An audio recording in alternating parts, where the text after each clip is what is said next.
अर्गनाइजेसनहरू जस्तै आसियनहरू हो, यस्तोबाट एउटा क्वेसन सोधिरहेको हुन्छ है। EU आसियन लगायतको कुराहरूबाट एउटा क्वेसन सोधिरहेको हुन्छ। अनि तपाईको इन्टरनेसनल अर्गनाइजेसनहरू भर्खरै कुनै फर्म भएको छ भने समिटहरू, NAM हैन, नन एलाइन्ड मुभमेन्ट, असंलग्न संस्था होला हैन, हो त्यस्तोहरूबाट एउटा क्वेसन सोधिरहेको हुन्छ। र एउटा क्वेसन अलिकति पृथक हुन्छ, जुन क्वेसनहरू चाहिँ यो मध्ये नै कुनै एउटाबाट सोध्न सकिन्छ। र UPSC तिरबाट एउटा एउटा क्वेसन तानिरहेको हुन्छ, इन्डियाको पब्लिक सर्भिस कमिसन तिरबाट एउटा एउटा क्वेसन आइरहेको हुन्छ है। तपाईले पढ्दाखेरि तयारी कस्तो छ? अब म अलिअलि जज पनि गर्छु। मेरो आज म तपाईहरुलाई पढाउने मैले डिटेलमा लाने चाहिँ UN र तपाईको लिग अफ नेसन्स अगाडिको बारेमा म पढाउँछु। तपाईहरुलाई म थोरै सोध्दै जान्छु है, तपाईलाई कतिको प्रिपरेसन रहेछ भन्ने कुरा।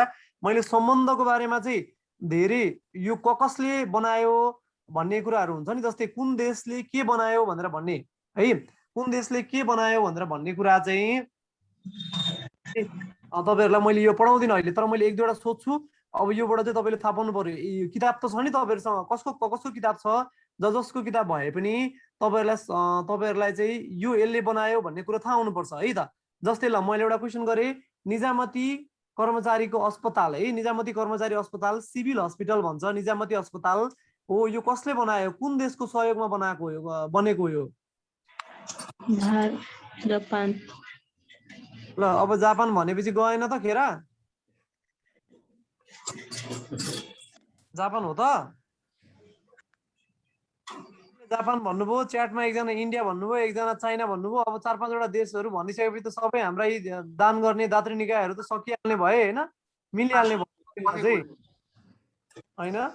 त चाइना नै हो है, चाइना हो। चाइना चाहिँ तपाईको निजामती कर्मचारी अस्पताल चाइना हो भने अब हाम्रो टिचिङ हस्पिटल चाहिँ कसले बनायो? कर्मचारी अस्पताल चाइना हो भने अब हाम्रो टिचिङ हस्पिटल इको आयो, कसले त्यहाँ खोल्नु भएको छ? त्यो फेसबुक लाइभहरुबाट इको आइरहेको जस्तो छ। आयो, कसले त्यहाँ खोल्नु भएको छ? त्यो फेसबुक लाइभ। समित सर। हजुर हजुर। त्यो ब्याक फेरि त्यही साउन्ड आइरहेको छ कि रिपिट है? अब फेरि आयो, हेर्नु त। अहिले छैन जस्तो छ।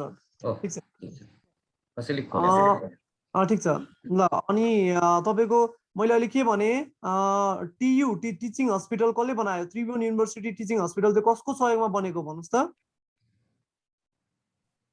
कसको सहयोगमा बनेको हो? यस्तोबाट एउटा क्वेसन सोधिरहेको हुन्छ है, यस्तोबाट एउटा क्वेसन सोधिरहेको हुन्छ। र यसको सहयोग मात्र होइन कि देशसँग भएको तपाईको रिलेसन कहिले भयो, यताउताबाट सोधेको हुन्छ। त्यो कहिले र कससँग के भयो भन्ने कुरा म तपाईहरुलाई म भन्छु अहिले। तर कसको सहयोगमा के बन्यो भनेर भन्ने कुरा चाहिँ त्यो तपाईहरु आफैले पनि पढ्नु जरुरी छ। मैले अहिले भनेको तपाईहरुले त्रिभुवन युनिभर्सिटी टिचिङ हस्पिटल भनेको TU टिचिङ हस्पिटल, TUTH कसले बनायो भन्दा कसको सहयोगमा बनेको भन्दा अमेरिका भन्नुभयो एकजनाले, अरु कोही हुनुहुन्न। पढाइको स्तर अनि अफिसर पर्सि एक्जाम शनिबार दिनेको स्तर यो हो त? अलिकति पढाइ त अब अहिले अफिसर दिने भइसकेपछि त यस्तो यस्तो कुरा त एकदमै बेसिक कुरा हो नि। यो कुरा त तपाईहरुले IR भन्ने च्याप्टर पढ्नु भएको छैन हो? यहाँनिर यो च्याप्टरै पढ्नु भएको छैन, अहिले पुरै बाँकी थियो। यो बाँकी छ सर। यो बाँकी छ। ठिक छ। किताब त पढ्नु भएको छ होला उहाँहरुले हैन? त्यो त हो, तर किताब चाहिँ पढ्नु पर्यो है, किताब पढ्नु पर्यो। अब KIPT मा पढेर अनि त्यसपछि नाम ननिकाल्ने भएपछि अनि समित सरहरुको पनि बेइज्जत गर्नु भएन। तपाईले हामीले पढाएको छौं भनेर भन्ने तरिकाले चाहिँ अब अलिकति इज्जत राख्नु पर्यो है। मैले त कहीँ पनि पढाएको छैन, अरु एउटा हामीले साथीहरु हुनुहुन्छ अनि त्यसपछि यहाँ तपाईहरुको KIPT मा देखि बाहेक म कहीँ पढाउँदा पनि पढाएको छैन, पढाउन पनि भ्याउँदैन।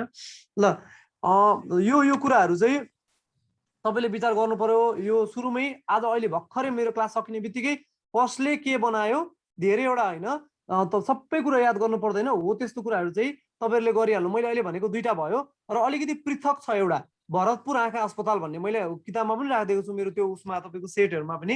यो भरतपुर आँखा अस्पताल चाहिँ कसले बनाएको थाहा छ? भरतपुर आँखा अस्पताल कसको सहयोगमा बनेको हो?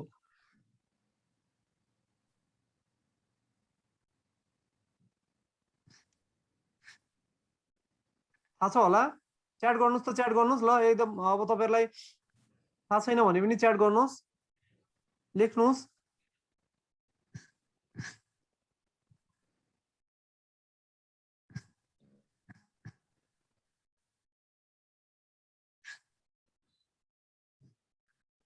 भनेपछि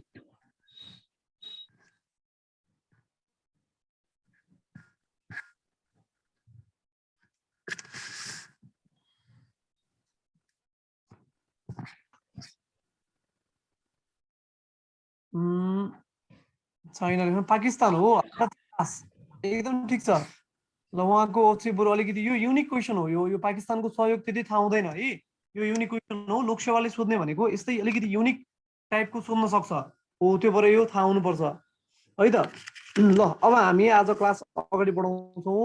यो तपाईँहरूलाई मैले एक खालको ब्रेन स्टर्म पनि गरेको हो र यो पढ्नुपर्छ है सुरुमै भनेर भनेको छु मैले। अब यहाँ सबै कुराहरू पढाउन म भ्याउँदिनँ, म सबै कुराहरू पढाउनलाई। त्यही भएर तपाईँहरूलाई चाहिँ तपाईँहरूले पढ्ने भाग चाहिँ यो हो भनेर मैले भन्छु। त्यो कुरा चाहिँ तपाईँहरूले आफै पढ्नु होला है। ल ठिक छ, अब हामी अगाडि बढौँ। अब हामी अहिले बेसिकली तपाईँको हाम्रो एज अ यो हाम्रो नेपालको इन्टरनेसनल रिलेसन्स केमा छ र हाम्रो दात्री निकायहरू को हुन्, हामीसँग मेन इन्गेज भएको को हुन् हो, त्यो तरिकाले हामी थोरै ब्रिफ गर्छौँ। अनि हाम्रो लिग अफ नेसन्सको फर्मेसन को बारेमा थोरै कुरा गर्छौँ र त्यसपछि संयुक्त राष्ट्रसङ्घको बारेमा कुरा गर्छौँ है। ल अब हेर्नुहोस्, यो सबैलाई थाहा भएकै कुरा हो। यो धारा 51 को ड भनेर भन्यो नि यो है। 51 को एम है। 51 मा के छ? पोलिसी अफ स्टेट छ, राज्यको नीतिहरू छ हैन। 51 मा सबै धारा 51 मा सबै कुरामा, सबै धारा 51 मा के छ त? राज्यको नीति छ है। अब राज्यको नीति अन्तर्गत अन्तर्राष्ट्रिय सम्बन्ध सम्बन्धी जानकारी चाहिँ, अन्तर्राष्ट्रिय सम्बन्ध सम्बन्धी नीति चाहिँ केमा छ त? 51 को ड मा छ हैन, 51 को एम मा छ। यो कुरा तपाईहरुलाई थाहा हुनु पर्यो एउटा है। अब यसमा केमा हाम्रो रहन्छ भनेर भनेको छ, यो तपाईहरुलाई अहिलेसम्म थाहा भइसक्नु पर्ने कुरा थियो। संयुक्त राष्ट्रसङ्घको बडापत्र, अनि असंलग्नता, पञ्चशीलको सिद्धान्त, अन्तर्राष्ट्रिय कानुन र विश्व शान्तिको मान्यतामा चाहिँ हाम्रो अन्तर्राष्ट्रिय सम्बन्ध चाहिँ निहित रहन्छ भनेर भन्ने खालको कुरा गरेको थियो। हाम्रो परराष्ट्र नीति निर्धारणको आधारहरू उनीहरू भनेका है। अब तपाईहरुलाई कस्तो क्वेसन आउन सक्छ यसमा भन्दाखेरि, तलका मध्ये नेपालको परराष्ट्र नीति निर्धारण गर्ने आधारहरू कुन होइन भनेर आउन सक्छ है। अनि एउटा अप्सनमा संयुक्त राष्ट्रसङ्घको बडापत्र, अनि दोस्रोमा पञ्चशीलको सिद्धान्त, तेस्रोमा अन्तर्राष्ट्रिय कानुन र चौथोमा नेटो तथा वार्सा प्याक्टलाई समर्थन भनेर आयो भने के हुन सक्छ? एन्सर के हुन्छ त? त्यस्तो हुँदाखेरि के भयो एन्सर? एन्सर डी भयो हैन। एन्सर डी किन भयो भन्दाखेरि हामी असंलग्न हौ। हामी नेटोलाई पनि समर्थन गर्दैनौँ, वार्सालाई पनि समर्थन गर्दैनौँ हो। यो नेटो वार्सा भनेको के थियो? तपाईको हाम्रो शीत युद्ध, जब तपाईको हाम्रो वर्ल्ड वार सिद्धियो, वर्ल्ड वार सेकेन्ड सिद्धियो, तब हाम्रो विश्व दुई ध्रुवमा ध्रुवीकरण भयो भनेर भनौँ है। दुईटा पोलमा चाहिँ विश्व बाँडियो। एउटा चाहिँ तपाईको एउटा सोभियत युनियन है, त्यो भनेको रसिया, रुस, र अर्को चाहिँ अमेरिका हैन। अमेरिकाको उसमा चाहिँ एलायन्ड भयो। ल म चाहिँ यो देशको तर्फबाट भनेर भन्ने, अर्कोले म यो देशको तर्फबाट भनेर भन्ने, जस्तो गरेर उसलाई जुन देशमा जाँदाखेरि आफूलाई फाइदा हुन्छ अथवा आफूलाई बढी सुरक्षा हुन्छ जस्तो लाग्थ्यो, त्यसरी नै संसार ध्रुवीकरण भएर दुईटा देशमा गयो है। अब त्यही बेलामा तपाईको यो बाङडुङ कन्फरेन्स लगायतको कुराहरू तपाईलाई थाहा छ छैन, पछि म फेरि नाममा पढाउँछु। हो त्यतिखेर असंलग्न आन्दोलन को घोषणा भयो र 1961 मा बेलग्रेड सम्मेलनदेखि नेम सुरु भयो है। नन एलाइन मुभमेन्ट भनेर सुरु भयो। यो नन एलाइन मुभमेन्ट भने चाहिँ के त? म नेटो पनि मान्दिनँ, म वार्सा पनि मान्दिनँ। रसियाले लिड गरेको है, सोभियत युनियन रसिया है, रसियाले लिड गरेको चाहिँ वार्सा प्याक्ट पनि, अमेरिकाले लिड गरेको नेटो पनि म मान्दिनँ। म बिल्कुल चाहिँ तपाईको विश्व शान्तिको पक्षमा छु। यो यसरी फेरि पनि ध्रुवीकरण भएर फेरि पनि तपाईको वार हुन सक्छ, त्यही भएर म यो दुईटै कुरालाई मान्दिनँ, म छुट्टै बस्छु भनेर भन्ने तरिकाले एउटा ग्रुप फर्म भएको हो। यो भनेको असंलग्न आन्दोलन है। असंलग्नता हाम्रो नेपालले मान्छ। अब यो कुरा भइहाल्यो। अन्तर्राष्ट्रिय कानुन भनेको इन्टरनेसनल ल, हामीले इन्टरनेसनल ल फलो गर्छौँ। यो म्युनिसिपल ल इन्टरनेसनल ल भन्ने हुन्छ। म्युनिसिपल ल भनेको हाम्रो देशको कानुन हुन्छ। र जब तपाईको एउटा अन्तर्राष्ट्रिय कानुनलाई हामीले मानिसकेको हुन्छौँ, मानिसके पछाडि अन्तर्राष्ट्रिय कानुन रेटिफाई गर्छौँ, जब हाम्रो संसदले अन्तर्राष्ट्रिय कानुनलाई मान्छ, तब चाहिँ यो हाम्रो देशको कानुन भन्दा पनि यो कानुन लागू हुन्छ। यदि रेटिफाई भएको छ भने यही अन्तर्राष्ट्रिय कानुन लागू हुन्छ। हो यो अन्तर्राष्ट्रिय कानुन मान्छौँ भनेर भन्यौँ हामीले हैन। अनि संयुक्त राष्ट्रसङ्घको बडापत्र भनेको चार्टर, कुनै पनि एउटा कार्यालयमा जाँदाखेरि यो अफिसमा यति लाग्छ, यो कार्य गरेको हैन, यो डकुमेन्ट बनाएको, अनि यो कोठामा जानुस् भने जस्तै एउटा यो संयुक्त राष्ट्र संघको बडापत्र भनेको युनाइटेड नेसन्स चार्टर हो, अनि विश्व शान्तिको मान्यता भनेको चाहिँ हाम्रो वर्ल्ड पिसको मान्यता भइहाल्यो हैन। अब यसमा तपाईहरु झुकिनु पर्ने अथवा तपाईहरुलाई सम्झिनु पर्ने त्यस्तो केही छैन हो। विभाजन भयो त्यसलाई कोल्ड वार भनिन्छ हैन, कोल्ड वार भनिन्छ। ठीक छ, मैले च्याटको लिइरहेको थिएँ ल। अनि अब यो पञ्चशीलको सिद्धान्त है, यो पञ्चशीलको सिद्धान्तमा यो धेरै बुकहरुमा तपाईहरुले भेट्नुहुन्न। यो चाहिँ कस्तो कहाँबाट कन्सेप्ट आएको भन्दाखेरि यो चाहिँ तपाईको चाइना र इन्डियाको वार भएको थियो है। चाइना र इन्डियाको वार हुँदाखेरि त्यतिखेर तपाईको यो पञ्चशीलको सिद्धान्त भनेको चाहिँ यो वार टुङ्ग्याउने एउटा एक खालको कडीको रूपमा एउटा उसमा पनि आएको थियो है। यो पिसफुल कोएक्जिस्टेन्स त्यतिखेर आएको, यो जवाहरलाल नेहरूहरू त्यतिखेर चाहिँ प्राइम मिनिस्टर हुँदाखेरि आएको कुरा हो। यो पिसफुल कोएक्जिस्टेन्स भनेर prime principles of peaceful coexistence भन्छौँ। यसमा 5वटा कुरा भयो, हेर्नु त। Mutual respect for each others territorial integrity र सबरेनिटी, आफ्नो देशको र अर्को देशको भूभागलाई हैन र आफ्नो सार्वभौम सत्तालाई चाहिँ रेस्पेक्ट गर्ने हैन, रेस्पेक्ट गर्ने एउटा कुरा भयो। म्युचुअल नन एग्रेसन हैन, त्यसपछि नन इन्टरफेरेन्स र इक्वालिटी र म्युचुअल बेनिफिट, र अर्को भनेको पिसफुल कोएक्जिस्टेन्स हो। यो कुरालाई, यो 5वटै कुरालाई तपाईले याद गर्नुपर्ने हुन्छ है। यसलाई चाहिँ तपाईले याद गर्नुहोस्। यसलाई तपाईको चाहिँ यसरी नै मैले अघि जसरी भने नि त्यसरी नै निम्न मध्येमा कुन होइन भनेर आउन सक्छ है। त्यो आउँदाखेरि तपाईले त्यो आन्सरको विचार गर्नु पर्यो है। ठीक छ, यसमा तपाईहरु धेरै डिटेलमा नडुब्नुस्। यसमा यो तपाईलाई कुन होइन भन्ने तरिकाले मात्र सोध्छ, अरु केही सोध्दैन यहाँबाट है, सोधो भने। त्यही भएर यसमा धेरै डिटेलमा डुब्नु पर्दैन तपाईले है त। अब दौत्य सम्बन्ध कायम गरेका सुरुका 5 मुलुक, यो सबैमा थाहा छ होला तपाईहरुलाई, सबैलाई थाहा छ होला। धेरै जस्तो यो जहीँ पनि भेटिन्छ है। अन्तिम कुन हो देखि लगायतका कुराहरू 168औं घाना। अब सुरुमा जाउँ, तपाईको सुरुदेखि हाम्रो हिजो मैले त्यहाँ थोरै सुनिरहेको थिएँ, हाम्रो किशोर सरले पनि भनिरहनु भएको थियो क्यार, मैले ट्याक्क त्यहाँदेखि फेसबुक खोल्दाखेरि देखिरहेको थिएँ तपाईहरुको लाइभ भइरहेको थियो। सुरुमा कसले गर्यो अनि त्यसपछि अन्तिममा कसले गर्यो भन्ने कुरा हामीलाई इम्पोर्टेन्ट हुन्छ। अब सुरुको हाम्रो दौत्य सम्बन्ध कोसँग कायम भएको छ भन्नुस् त। यो दौत्य सम्बन्धहरू भनेको के हो सुरुमा त्यो थाहा पाउनु पर्यो मेन कुरा है। यो दौत्य सम्बन्ध भनेको तपाईको एउटा देशले अर्को देशसँग है, अर्को देशसँग चाहिँ स्थापना गरेको सम्बन्ध हो। यो भनेको चाहिँ एउटा कूटनीतिमा यसले विशेष अर्थ राख्दछ है। यसले चाहिँ एउटा प्याक्टमा सही गरेर ल आजदेखि हामी जसरी मित लाउँछौँ नि, आजदेखि तपाईँ र म मित भयौँ भनेर जसरी मित लाउँछौँ त्यो गर्छौँ, जब हामी रीतिरिवाज एउटा मानेर जुन गर्छौँ नि, हो यसरी नै यो चाहिँ तपाईको एउटा प्याक्ट हो है। एउटा प्याक्ट, एउटा उसमा चाहिँ बाँधिएर हामी चाहिँ आजदेखि साथी भयौँ भन्ने तरिकाले चाहिँ गरिएको प्याक्ट। यो यसमा चाहिँ के भयो त, यो दौत्य सम्बन्ध भयो है। हो यस्तै गरेर कसलाई गरेको छौँ हामीले, सुरुमा कसलाई गरेको छौँ, कोसँग गरेको छौँ, बेलायतसँग गरेको छौँ हैन। बेलायतसँग गरेको छौँ। यो बेलायतसँग गरेको कहिले रहेछ, 1816 मा रहेछ है त। 1816 मा बेलायतसँग गरेको रहेछ। 1816 मा बेलायतसँग गरेको। यो सुरुमा सबभन्दा पहिलो भनेको बेलायत भयो है, फर्स्ट बेलायत। सेकेन्ड कुन रहेछ, अमेरिका हैन। बेलायत पछि चाहिँ अमेरिका आएछ, इन्डिया आएको होइन रहेछ है। हामीलाई त अब इन्डिया छिमेकी छ, यी छिमेकी देशसँग पहिलो भयो होला भन्ने लाग्छ नपढिकन हैन सुरुमा, तर त्यो होइन। सुरुमा बेलायत अनि अमेरिका अनि इन्डिया है, यति कुरा थाहा पाउनु पर्यो है। इन्डिया कुनमा रहेछ, इन्डिया तेस्रोमा रहेछ, इन्डिया तेस्रोमा रहेछ। त्यसपछि फ्रान्स रहेछ र त्यसपछि मात्र चाइना रहेछ हैन, त्यसपछि चाइना रहेछ भन्ने कुरो थाहा पाउनु पर्यो। यति बुझियो। अब तपाईहरुलाई पहिलो दोस्रो तेस्रो भनेर आयो भने सम्झिनुहुन्छ। अब मितिमा चाहिँ यी अगाडिका मितिहरू सबै सम्झिनुहोस्, टोटल मिति सम्झिनुहोस् है। अब पछाडिका अब तपाईको अरु देशहरू आए, अब म अहिले आउँछन् ती देशहरू, त्यस्तोहरू आयो भने तपाईहरु सबै सम्झिनु पर्दैन, सिधै सन मात्र सम्झिनु हुन्छ। जस्तै सुरुमा के सम्झिनु पर्यो त, भारतसँग कहिले भएको छ भन्दाखेरि 1947 मा भएको छ भन्ने कुरो सम्झिनु पर्यो है। 13 जुन भन्नुभन्दा अगाडि पनि 1947 भन्ने कुरो त सम्झिनु पर्यो नि हैन। हो त्यही भएर 1947 सुरुमा सम्झिनुहोस्, अनि 13 जुन सम्झिनु होला है त। अब अहिले यसको चाहिँ सबै मिति सम्झिँदा हुन्छ तपाईले। त्यसपछि गर्दै आउँदाखेरि अब यहाँनेरि 168 घाना लेखेको छु मैले, यो पहिलाको अपडेट थियो। अब अहिले तपाईले यत्रो धेरै सम्झिनु पर्दैन, अहिले तपाईले 170 र 171 सम्झिँदा पुग्छ हो। ल मैले अस्ति नै पनि पढाउँदाखेरि पनि भनेको थिएँ एउटा तपाईहरुको त्यो क्लासमा पनि 170 कुन हो भन्नु त, 170 कुन हो च्याटमा लेख्नुहोस् त 170औं देश कुन हो हाम्रो डिप्लोमेटिक रिलेसन कायम भएको बायलेटरल रिलेसन कायम भएको कुन हो गाम्बिया कल्पना यादवजी ठीक छ अनि 171औं कुन हो 171औं भनेको लेटेस्ट कुन हो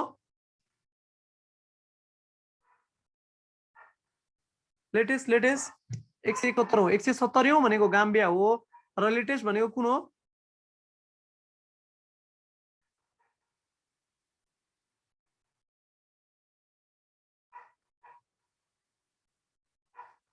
सिएरा लियोन है सिएरा लियोन हो कसैले लेख्नु भएन सिएरा लियोन प्रमिला यादवजी ठीक छ सिएरा लियोन हो ठीक छ सुडान भनेको चाहिँ साउथ सुडान भनेको चाहिँ हाम्रो युएन को पछिल्लो सदस्य राष्ट्र हो अहिले म आउँछु त्यहाँनेरि युएन को पछिल्लो सदस्य राष्ट्र हो है त ल यति कुरो जान्नु पर्यो यो यतातिरको नजान्नुस् म अहिले नोटमा तपाईहरुलाई म ट्याक्क लेखेर पठाइदिन्छु तर यो 68 69 तपाईलाई चाहिँदैन ट्याक्कै तपाईलाई पर्सि एक्जामको मोटिभबाट अहिले जाउँ हामी 70 र 71 मा चाहिँ त्यति जान्नु पर्यो र अर्को तपाईको अफिसरमा कसरी पनि भन्छ भनेर भन्दाखेरि 70 71 को कुराहरुमा नेपाल र यो दुईटा देश बीचको कमनालिटी के छ है दुईटा देशको बीचमा चाहिँ कमनालिटी भनेको के चाहिँ तपाईको हामी बीचमा चाहिँ के त कमन छ के चाहिँ कमन छ भन्ने तरिकाले पनि सोध्छ हामी नेपाल र यो दुईटा देश अघि मैले गाम्बिया पनि भने सिएरा लियोन पनि भने हामी G77 भन्ने अन्तर्राष्ट्रिय संस्थाको मेम्बर हौं NAM नन एलाइन मुभमेन्टको पनि मेम्बर हौं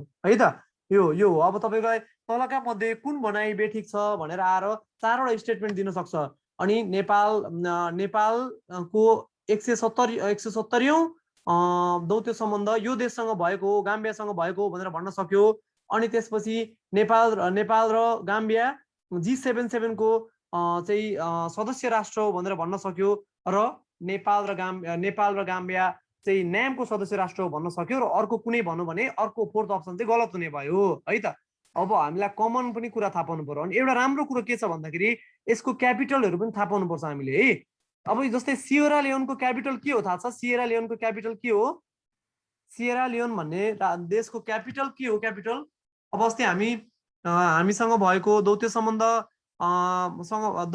भएको देशहरुको हामीले क्यापिटल करेन्सीहरु थाहा पाउनु पर्ने जरुरत हुन्छ है हो यो सिएरा लियोनको क्यापिटल के हो फ्री टाउन भन्ने है फ्री टाउन है के हो रे फ्री टाउन है लेख्नुस् त सबैले च्याटमा लेख्नुस् फ्री टाउन है अलिक इनएक्टिभ नहुनुस् है अलिकति एक्टिभ भएर उ गर्नुस् मैले च्याटमा पनि लेखिदिएको छु फ्री टाउन ओके कल्पना यादवजीले लेख्नु भयो फ्री टाउन गुड ल फ्री टाउन भनेर भन्ने चाहिँ त्यो भयो है अब हामीले यसमा धेरै कुरो थाहा पाउनु परेन सुरुको 5 वटा देश थाहा पाउनु पर्यो हैन त्यसपछि हामीले अहिले कुन भए 1-2 वटा देशहरु अहिले रिसेन्टको देशहरु थाहा पाउनु पर्यो है त यो कुरामा चाहिँ यतिमा विचार गर्नु होला तपाईले म भरे नोटमा तपाईहरुलाई अझै मितिहरु राखिएरी मैले थोरै गरेर पठाइदिन्छु है मैले धेरै कुराहरु गर्न भ्याएको छैन ल अब महादेश अनुसारको कुन चाहिँ प्रथम देश हो भनेर है यो त थाहा पाइसक्नु भएको छ होला बुकहरुमा सबैमा हुन्छ यो हैन यसमा धेरै डिटेलमा जानु पर्दैन होला यो महादेशमा युरोप महादेशमा नेपालसँग दौत्य सम्बन्ध पहिलोचोटि स्थापना गर्ने देश कुन हो भन्दाखेरि त बेलायत भयो हेर्नु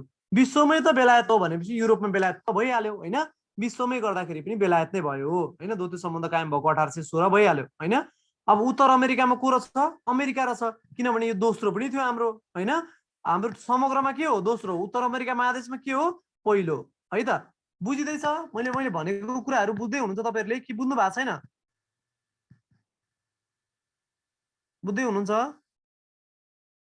यस सर है ल अनि एसियामा कुन भयो त भारत भयो एसियामा भारत भयो समग्रमा कतिऔं हो भारत चाहिँ हाम्रो दौत्य सम्बन्ध कायम गर्ने कतिऔं मुलुक हो हामी नेपालसँग ल भन्नुस् त समग्रमा कतिऔं हो समग्रमा कतिऔं हो फर्स्ट भनेर लेख्नुभयो कल्पना यादव ज्यू त्यो कल्पना यादव फर्स्ट हो समग्रमा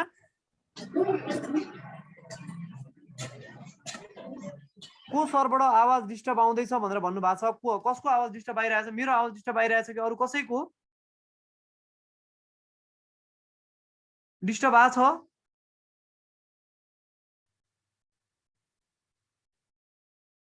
समित सर प्लिज चेक इट है डिस्टर्ब आछ कि छैन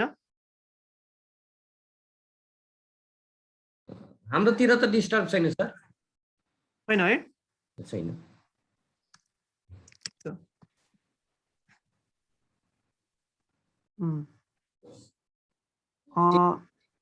ठिक छ है? ल ठिक छ। अब तपाईहरुले मैले भनेको के भन्दाखेरि महादेशको हिसाबले बेग्लै हुन्छ र समग्र तपाईको टोटल मान्दाखेरि बेग्लै भयो है। अब हेर्नुस्, एसियामा सबैभन्दा पहिला नेपालले दौत्य सम्बन्ध कायम गरेको देश कुन हो भन्नु भने भारत भयो हैन। तर विश्वको कन्टेक्स्टमा, वर्ल्ड कन्टेक्स्टमा सबैभन्दा पहिला हामीले गरेको कुन भयो त? बेलायत भयो है। हो त्यसरी अब तपाईलाई हामीले यो चाहिँ देश अनुसारले सोध्न पनि सक्यो। अफ्रिका महादेशको कुन देशसँग नेपालले सर्वप्रथम दौत्य सम्बन्ध कायम गर्यो भनेर भन्यो भने के भयो त त्यो? अफ्रिका महादेशको कुन भयो त? अफ्रिका महादेशको कुन भयो? इजिप्ट भयो। गुड, इजिप्ट भयो हैन। अब इजिप्टको पनि तपाईले थाहा पाउनु पर्यो। 1957 चाहिँ थाहा पाउनु पर्यो पहिला है। अब यो सबै डेट याद गर्ने चक्करमा फेरि तपाईहरुले यति यो 1957 नै बिर्सिनुहुन्छ क्या फेरि। त्यही भएर सुरुमा 1957 थाहा पाउनु, अनि भरे थाहा पाए पनि होस्, नथाहा पाए पनि नथाहा पाउनु होस्, पछि चाहिँ 16 जुलाई थाहा पाउनु होला है। तर सुरुमा चाहिँ 1957 चाहिँ एटलिस्ट थाहा पाउनु पर्यो सुरुमा। 1957 भनेर भन्ने थाहा पाइहाल्नु पर्यो इजिप्टसँग भन्ने कुरा। अब अस्ट्रेलियाको त अस्ट्रेलिया एक्लै देश भइहाल्यो, यो 1960 भयो हैन। अब दक्षिण अमेरिकामा अर्जेन्टिना, दक्षिण अमेरिकामा अर्जेन्टिना रहेछ कहिले रहेछ? 1962 मा। 1962 मा दक्षिण अमेरिकामा अर्जेन्टिना रहेछ भन्ने कुरा, यति कुरो तपाईहरुले थाहा पाउनु पर्यो है। यो सबैतिर रेडिली अवेलेबल मेटेरियल हो, यो मैले नयाँ कुनै कुरा ल्याएर दिएको छैन तपाईहरुलाई। यहाँ सबै बुकहरुमा पाइन्छ यो। अनि यस्तोहरु खासै सोध्छ जस्तो मलाई लाग्दैन पनि अफिसरमा चाहिँ हैन। तर नासमा सोध्छ है फेरि, त्यो अहिलेको नासमा सोध्छ धेरै। अनि अफिसरमा चाहिँ अलिक त्यो अलिक के भन्छ माइन्युट लेभल, अलिक एकदम हलुका भयो क्या त्यो क्वेसनहरु। खासै त्यस्तो खालको क्वेसनहरु अफिसरमा त्यति सोध्दैन त्यति, तर सोध्दैन भन्ने चाहिँ होइन है। ल अब नेपालले 2007 साल पूर्व है दौत्य सम्बन्ध कायम गरेको मुलुकहरु कुन कुन रहेछन् हेर्नु त? बेलायत, अमेरिका, भारत त आइहाल्यो अघि नै, र फ्रान्स र चीन। हामीले 5 वटा भनेको थियौं नि अघिको, ती 5 वटा भए। यी मितिहरु तपाईहरुले याद गर्नुहोस् हैन, यो मिति पनि भइहाल्यो है। अब सार्क कन्ट्रीसँग हाम्रो, अब छिमेकी राष्ट्रहरुसँग सार्क कन्ट्रीसँग त थाहा पाउनु पर्यो नि त हामीले हैन। भारतसँग त भन्दा अघिदेखि थाहा पाइहाल्यौं, 1947 हो। 13 जुन भन्नुहोस् हैन, यसो भारतको त थाहा पाउनु परिहाल्यो नासु पढ्नेहरुले। 13 जुन 1947 भयो। त्यसपछि कोसँग भएको छ? श्रीलङ्कासँग भएको हो। अब तपाईहरुले कसरी पनि याद गर्नुपर्छ भने कोसँग कहिले कहिले भयो मिति मात्र होइन कि यसको अर्डर थाहा पाउनु पर्यो। हेर्नु, सुरुमा कोसँग? भारत, अनि श्रीलङ्का, अनि को? पाकिस्तान है, अनि अफगानिस्तान हो। यो अर्डर पनि थाहा पाउनु पर्यो है तपाईले। अर्डर भारत पछि श्रीलङ्का भएछ, श्रीलङ्का पछि पाकिस्तान, पाकिस्तान पछि अफगानिस्तान रहेछ है भन्ने। अनि तपाईले के थाहा पाउनु पर्यो? अफगानिस्तान त अस्ति भर्खर जोडिएको हो, तर पनि नेपालसँग चाहिँ उहिले भइसकेको थियो है भनेर भन्ने थाहा पाउनु पर्यो। फेरि तपाईले अफगानिस्तानलाई ल्याएर लास्टमा राख्नु होला। अब सार्कमा त लास्ट राष्ट्र हो, अन्तिम राष्ट्र हो सार्कमा जोडिएको, त्यही भएर अन्तिममा भनेर राख्नु होला होइन। कुन रहेछ अन्तिम राष्ट्र हाम्रो नेपालसँग? सार्क राष्ट्र अन्तिम कुन रहेछ? डिप्लोमेटिक रिलेसन कायम भएको कुन रहेछ? नेपालसँग कुन रहेछ? सार्कमा अन्तिम कुन रहेछ? सार्कमा अन्तिम भुटान रहेछ हैन। सार्कमा अन्तिम चाहिँ भुटान रहेछ हो, यति कुरा थाहा पाउनु पर्यो। अब तपाईले बंगलादेशसँग कहिले भयो भन्दा 1972 सुरुमा थाहा पाउनु पर्यो है। 8 अप्रिल 1972 याद गर्ने चक्करमा यो 1972 पनि बिर्सिन्छ है। त्यही भएर 1972 सम्झिनु पर्यो। 47, 57, 60, अनि त्यहाँबाट 61, 72, 80, 83। यो 83 चाहिँ लास्टमा रहेछ हैन। 83 भन्दा अगाडि 80 आएर छ मालदिभ्सको, त्यसपछि 72, अनि 61, 60, 57, 47। यताबाट पनि जानुस्, उता माथिबाट पनि आउनुस् है। अब यसलाई ट्याक्कै सम्झिने फर्मुला त्यस्तो हुँदैन मलाई जहाँसम्म लाग्छ। अब तपाईहरुलाई अर्डर सम्झिन फर्मुला हुन सक्छ, तर मिति सम्झिन त्यति फर्मुला हुँदैन है त। ल अब तपाईहरुले थाहा पाउनु पर्यो। सर्च 1 सेकेन्ड भन्नुभएको छ, ठिक छ। भारत 47 भयो, श्रीलङ्का 57, 47 पछि 10 वर्ष पछाडि सिधै श्रीलङ्का आएर छ। त्यसपछि 60 र 61 मा पाकिस्तान र अफगानिस्तान छ है। स्थान भएको पाकिस्तान र अफगानिस्तान भयो। अनि 72 मा बंगलादेश भयो है। 72 मा बंगलादेश भयो, अनि मालदिभ 80 मा भयो, र भुटान 1983 मा भयो। यति कुरा तपाईहरुले थाहा पाउनु पर्यो है। अब यो ओल्डेस्ट इन्टरनेशनल अर्गनाइजेसन, एउटा यो तपाईहरुले यो पढ्दा थोरै रिफ्रेशमेन्टको लागि मैले राखिहालेँ। हाम्रो ओल्डेस्ट इन्टरनेशनल अर्गनाइजेसन भनेको कुन रहेछ विश्वमा भनेर भन्दाखेरि इन्टरनेशनल टेलिकम्युनिकेसन युनियन भन्दो रहेछ है। अब यस्तो क्वेसनहरु अलिकति वेट राख्छ, यो चाहिँ जसलाई पनि सोध्न सक्छ है। यो चाहिँ अब तपाईको रेडिली एभाइलेबल हुँदैन, त्यही भएर यो इन्टरनेशनल टेलिकम्युनिकेसन युनियन आइटियु भनेर भनेको चाहिँ 1865 मै स्थापना भएको रहेछ इन्टरनेशनल टेलिकम्युनिकेसन युनियन है त। बुझ्यो नि यो इन्टरनेशनल टेलिकम्युनिकेसन युनियन भयो है। अब हेर्नुहोस्, अब हामी तपाईले विश्वको इतिहास पढ्नुभयो? विश्वको इतिहास पढ्नुभयो?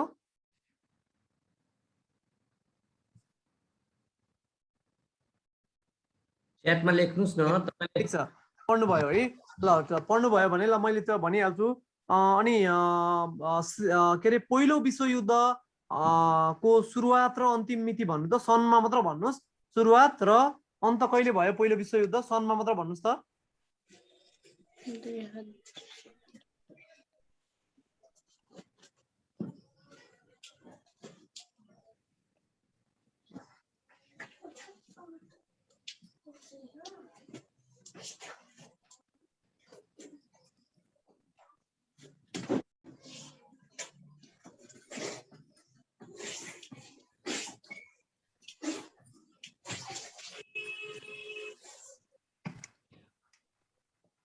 ठिक छ 14-18 है। ल भयो ठिक छ 14-18। अब हेर्नुहोस् यो तपाईँहरूलाई अब हिस्ट्री थाहा छ, वर्ल्ड हिस्ट्री ठिक छ, म त्यसमा जानु परेन। अब यसमा कति मिलियन 20 मिलियन लगभग एराउन्ड पपुलेसनहरूको डेथ भएको थियो हेर्नुहोस् है। यो भनेको कति हो 20 मिलियन भनेको 2 करोड है। 2 करोड जति मान्छे मरेका थिए, लगभग 2 करोडको एराउन्डमा मान्छे मरेका थिए तपाईँको पहिलो विश्वयुद्धमा।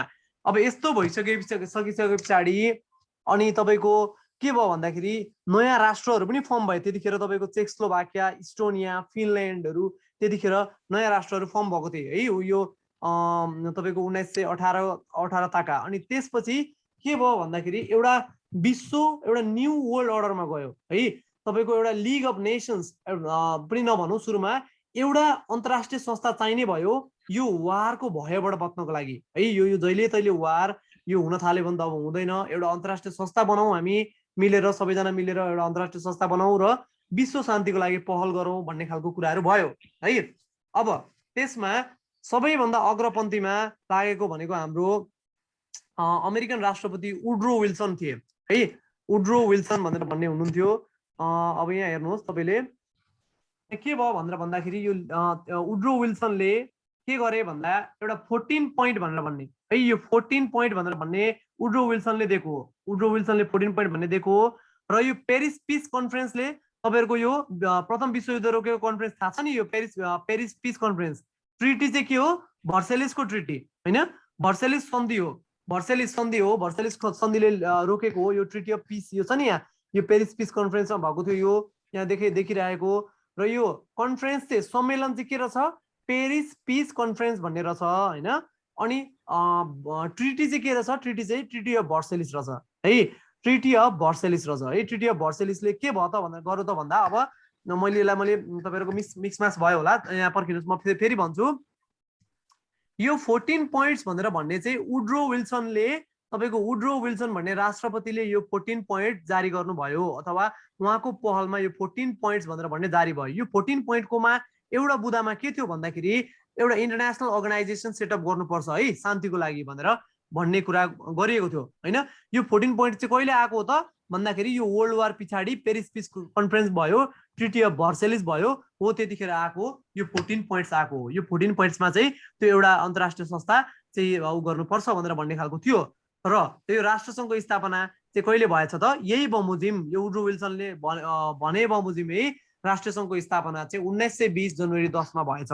हेर्नु त यहाँ यो लिग अफ नेसन्सको यो हाम्रो लोगो हो। यो लिग अफ नेसन्स पहिला हेर्नुहोस् यो लोगो यो 1920 जनवरी 10 मा यसको स्थापना भएर छ होइन यति कुरो। अनि यसको मुख्यालय कहाँ रहेछ, मुख्यालय कहाँ रहेछ जेनेभा है, स्विजरल्यान्डको जेनेभामा रहेछ मुख्यालय रहेछ भन्ने कुरा यति कुरा तपाईँले थाहा पाउनु पर्यो है।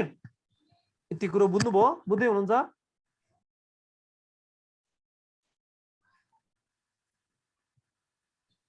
बुझ्दै हुनुहुन्छ होइन? ल ठिक छ।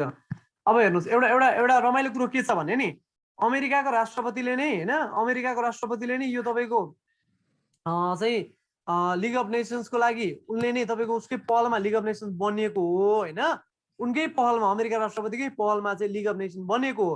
तर एउटा रमाइलो कुरो के छ भन्दा अमेरिका नै त्यसको सदस्य राष्ट्र थिएन फेरि है।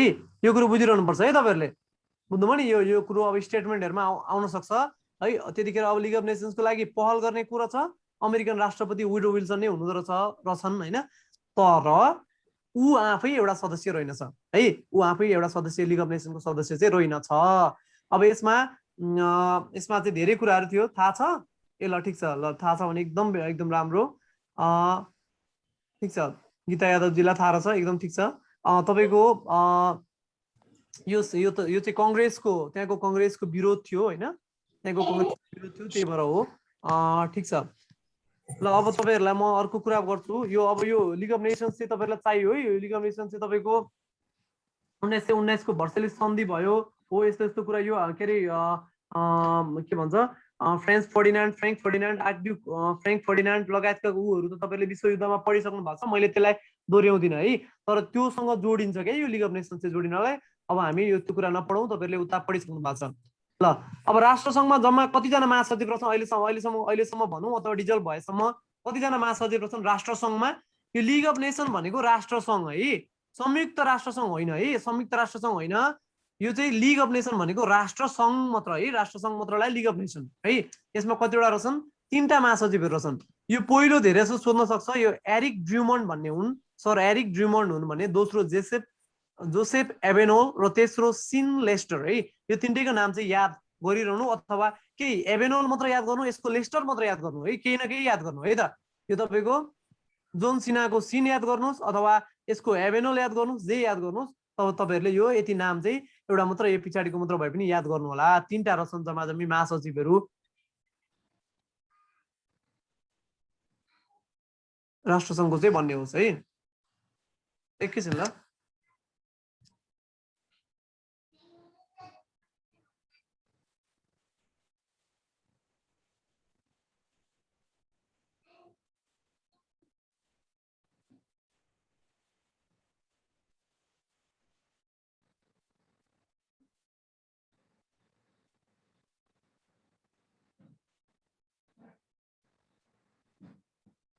ओके ल, ठिक छ ल। अब मैले एउटा क्वेसन सोधेँ तपाईहरुलाई, भिडियो देखेन भन्नु भएको छ हो र? तपाईको देखेन भनेर भनेछ, भिडियो त देखिरहेको छ। ठिक छ। मेरो देखेको छैन, म देखेको छैन र? छ सर, म त देखिरहेको छु। ए ल, ठिक छ। अब यहाँ मैले एउटा क्वेसन सोधेँ तपाईहरुलाई, did Nepal join league of nations भनेर। नेपालले चाहिँ लिग अफ नेसन्स जोइन गर्यो कि गरेन? गर्यो कि गरेन? संयुक्त राष्ट्रसङ्घ त गर्यो, लिग अफ नेसन्स गर्यो कि गरेन होला? गरेको रिना यादव नो कि यस? ल, धेरैको नो आयो ल, ठिक छ। जोइन गरेन है, नेपालले लिग अफ नेसन्स जोइन गरेको होइन, लिग अफ नेसन्स जोइन गरेन नेपालले है त ल। अब हेर्नुस् यहाँ, लिग अफ नेसनमा संस्थापक सदस्य राष्ट्रहरू कतिवटा रहेछन्? 42वटा रहेछन्। संस्थापक सदस्य राष्ट्र भनेको सुरुमा फर्म गर्दाखेरि एउटा कुनै पनि एउटा बनाउनु भयो, तपाईहरुले एउटा कम्पनी खोल्नु भयो भने सुरुमा 2-3 जना मिलेर खोल्नुहुन्छ, पछि अरू पार्टनरहरू होलान्, अनि त्यसपछि सदस्यता लिँदै जाने अरू कुराहरू होलान् हैन। तर सुरुमा हो त्यो सदस्यता संस्थापक सदस्य राष्ट्रहरू फाउन्डिङ मेम्बरहरू कतिजना रहेछन्? कतिवटा रहेछन् त? 42 वटा रहेछन् फाउन्डिङ मेम्बर है। यो किताबहरुमा धेरै गल्ती भेटिन्छन् है, यो चाहिँ मेरो आधिकारिक मानेर पढ्नु होला। 42 फाउन्डिङ मेम्बर रहेछन् र लास्टसम्ममा 63 मेम्बर नेसन पुगिसकेको छ। ठुलो के सबैभन्दा धेरै भएको भनेको 63 मेम्बर नेसन। बिस्तारै तपाईको अब छोड्दै जान थाले पछि चाहिँ हैन, तर लास्टमा सबैभन्दा धेरै पुगेको भनेको 63 मेम्बर नेसन रहेछन् है। 63 वटा देशहरू रहेछन्। अनि त्यसपछि कहिले डिजल्भ भएको? यो डिजल्भ कहिले भयो त? यो यसको सक्यो, यो लिग अफ नेसन ध्वस्त कहिले भयो? डिजल्भ कहिले भयो त? खारेज कहिले भयो त? 18 अप्रिल 1946 मा भयो है। 18 अप्रिल 1946 मा। अब हेर्नुस्, 19 के अरे बनिएको कहिले हाम्रो चाहिँ तपाईको बनिएको कहिले? युनाइटेड नेसन्स इस्टाब्लिश भएको कहिले हो?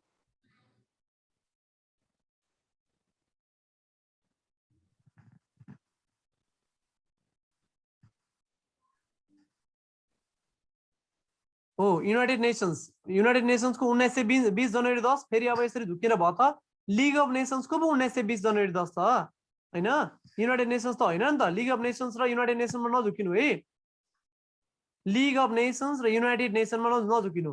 युनाइटेड नेसन कहिले फर्म भएको? युनाइटेड नेसन इस्टाब्लिश भएको 1945 अक्टोबर 24 है।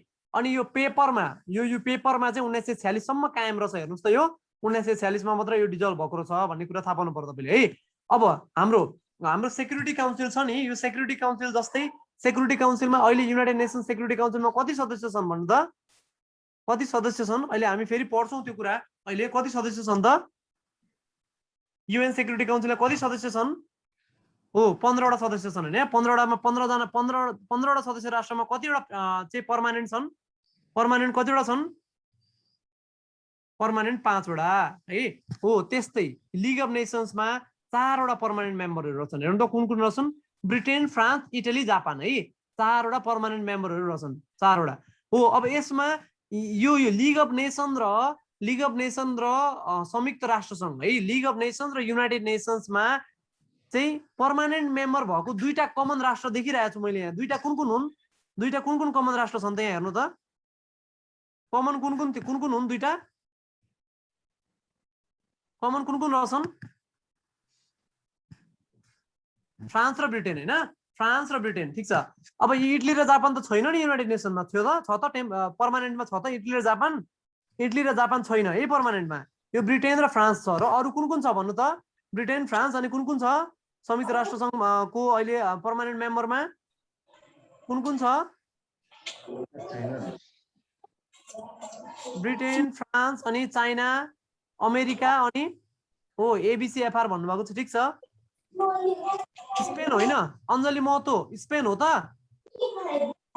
किन है उता भाषातिर जानुभयो तपाईँ भाषामा चाहिँ स्पेनिस भाषा पनि भयो होइन तर तपाईँको यो उसमा होइन यो एबीसीएफआर लेखिरहनु भएको छ नि ठिक छ ए भनेको America B Britain C China F France र आर रसिया है एबीसीएफआरमा कहीँ पनि तपाईँको यहाँ एस छ त छैन नि भनेपछि त्यसरी याद गर्दा पनि भयो तपाईँले तर यसको लागि पनि फर्मुला बनाइरहनु पर्दैन तपाईहरुलाई संयुक्त राष्ट्र संघको चाहिँ पर्मानेन्ट मेम्बरै थाहा छैन मुखले भन्न गरी भनेर भने चाहिँ त्यो आउँदैन है पछि कुनै कुरा पनि अमेरिका जस्तो ठुलो देश अमेरिका जस्तो शक्तिशाली देश हुने कुरा भइहाल्यो भन्ने सोच्नुस् चाइना अहिले यति डेभलप हुँदैछ चाइना यो त हुनै पर्यो भन्ने खालको एउटा सोच्नुस् रसिया पहिला अमेरिकासँग यस्तो कम्पिटिसनमा आएको देश कोल्ड वारै यो दुईटा बीच भएको रहेछ भनेपछि रसिया पनि हुनै पर्यो भन्ने सोच्नुस् युनाइटेड किङडम युके बेलायत हैन बेलायत पनि हुनै पर्यो किन भन्दा पहिला त साम्राज्यहरु त कहाँ थियो अमेरिका पनि बेलायतको के अन्डरमा थियो हैन बेलायतकै अन्डरमा थियो भारत कसको अन्डरमा थियो बेलायतकै अन्डरमा थियो हो भनेपछि तपाईको युके पनि हुनै पर्यो भनेर भन्ने सोच्नुस् अब रह्यो के अमेरिका भयो चाइना भयो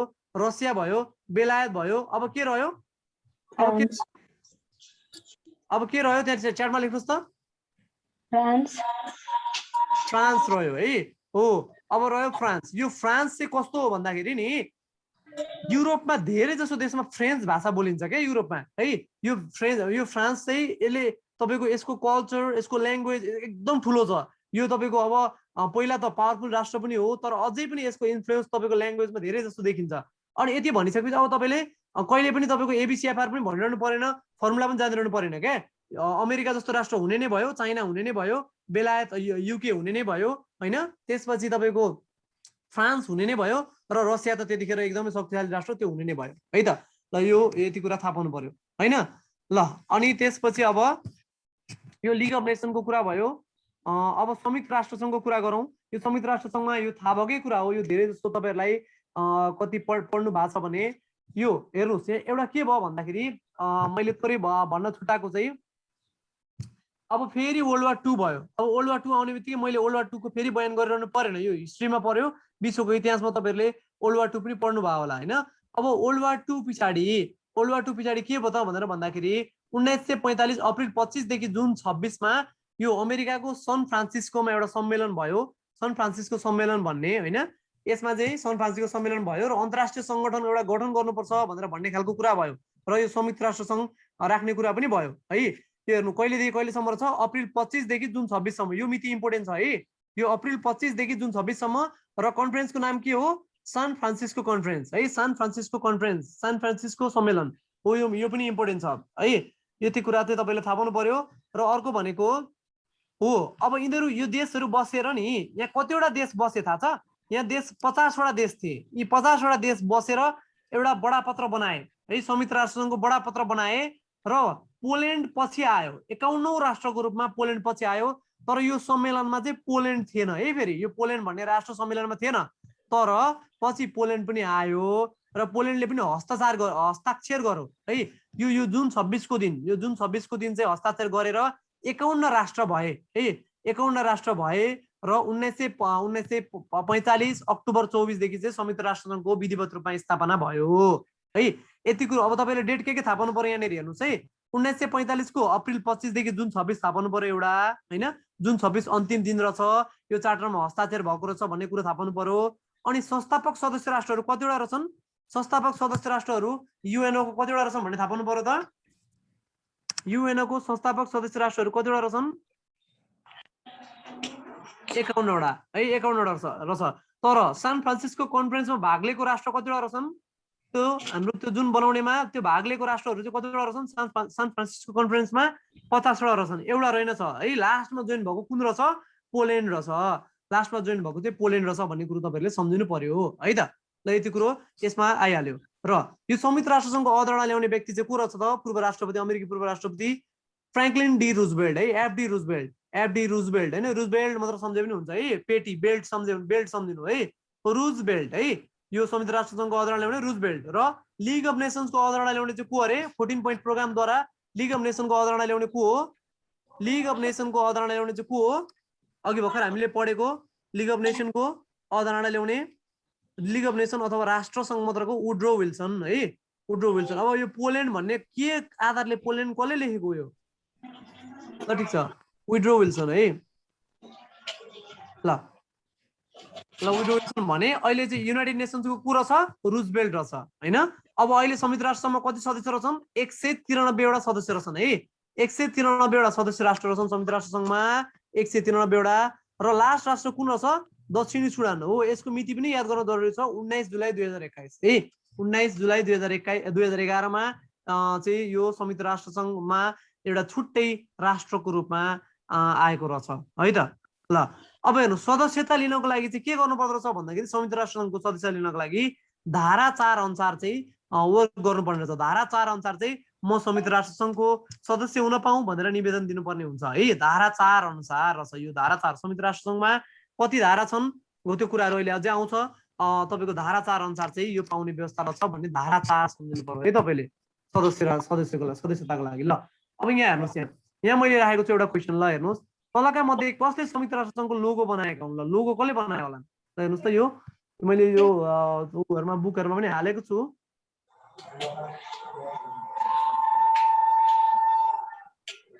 कसले बनाए? च्याटमा लेख्नुस् त एबीसीडी।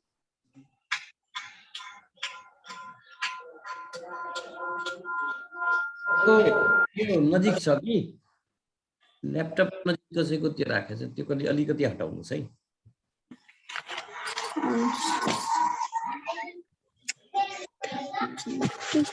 कसैले हटाउनुस् है।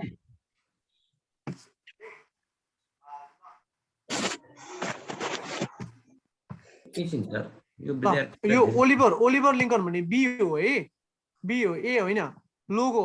संयुक्त राष्ट्र संघको चाहिँ संयुक्त राष्ट्र संघ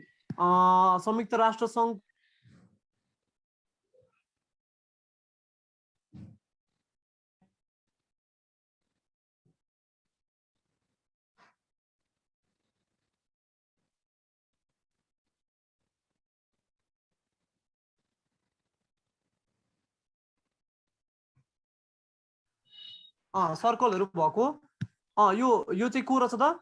फ्रैंकलिन डी रूजवेल्ट होइन, ओलिभर लिंकन रहेछ है। ओलिभर लिंकन रहेछ, फ्रैंकलिन डी रूजवेल्ट होइन। मेरो म्युट भइरहेको रहेछ, ठीक छ, मैले थाहा पाएँ पछि। ओलिभर लिंकन रहेछ, ओलिभर लिंकन रहेछ। यो यसको कन्सेप्ट ल्याउने, संयुक्त राष्ट्र संघको कन्सेप्ट ल्याउने चाहिँ फ्रैंकलिन रूजवेल्ट हो हैन।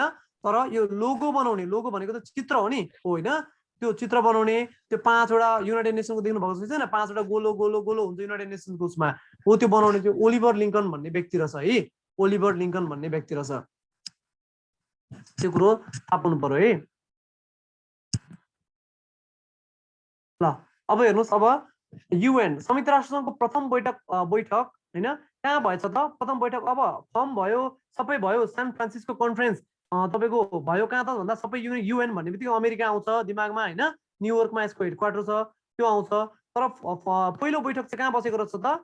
लन्डनमा बसेको रहेछ है, युके मा, युनाइटेड किंगडममा बसेको रहेछ लन्डनमा, वेस्टमिनिस्टर भवनमा बसेको रहेछ है त। बुझ्नुभयो? ल ठीक छ। अब यो लन्डन वेस्ट तपाईलाई थाहा छ कि छैन, मैले पहिला भनेको कि भनेन, यो युनाइटेड किंगडम भन्छौ नि, युनाइटेड किंगडम र इंग्ल्यान्ड भन्ने एउटै हो कि होइन? युनाइटेड किंगडम इंग्ल्यान्ड भनेको एउटै हो कि हैन?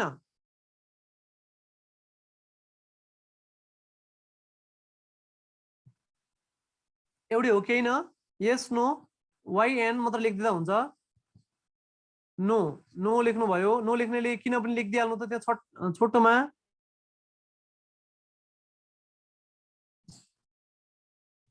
ल ठिक छ नो नोको ट्याक्कै नो चाहिँ होइन होइन तर यो अहिले मैले सोधेको हिसाबले चाहिँ नो हो फेरि हेर्नुहोस् युनाइटेड किङडम भनेको नि युनाइटेड किङडममा 4 वटा देश छन् बुझ्नुभयो नि युनाइटेड किङडममा 4 वटा देश छन् कुन कुन देश छ वेल्स अनि स्कटल्यान्ड अनि आयरल्यान्ड अनि त्यसपछि बेलायत है इङ्ल्यान्ड हो यो 4 वटा देश छन् 4 वटा देश हुन् यो युनाइटेड किङडममा है संयुक्त अधिराज्य युनाइटेड किङडम जुन भनिन्छ यसमा 4 वटा देश छन् हो त्यो तरिकाले बुझ्नु है युनाइटेड किङडममा तर अब यो बेलायतको महारानीलाई मान्ने हुनाले यिनीहरूले सबै त्यो युके मा पर्छ है ल हेर्नुस् यहाँ 1946 जनवरी 10 मा लन्डन भनेको त इङ्ल्यान्ड नै भइहाल्यो फेरि हैन इङ्ल्यान्डको राजधानी भयो ल 1946 जनवरी 10 है जनवरी 10 मा चाहिँ यो पहिलोचोटि संयुक्त राष्ट्र संघको प्रथम बैठक भएको रहेछ है अब नयाँ सदस्य राष्ट्र प्रवेशको लागि सुरक्षा परिषदको 5 स्थायी सदस्यहरू लगायत 9 सदस्यको निर्णयको सिफारिसमा महासभाको 2 त्यही बहुमतद्वारा सदस्यता प्रदान गरिन्छ भनेर भन्यो है अब हेर्नुहोस्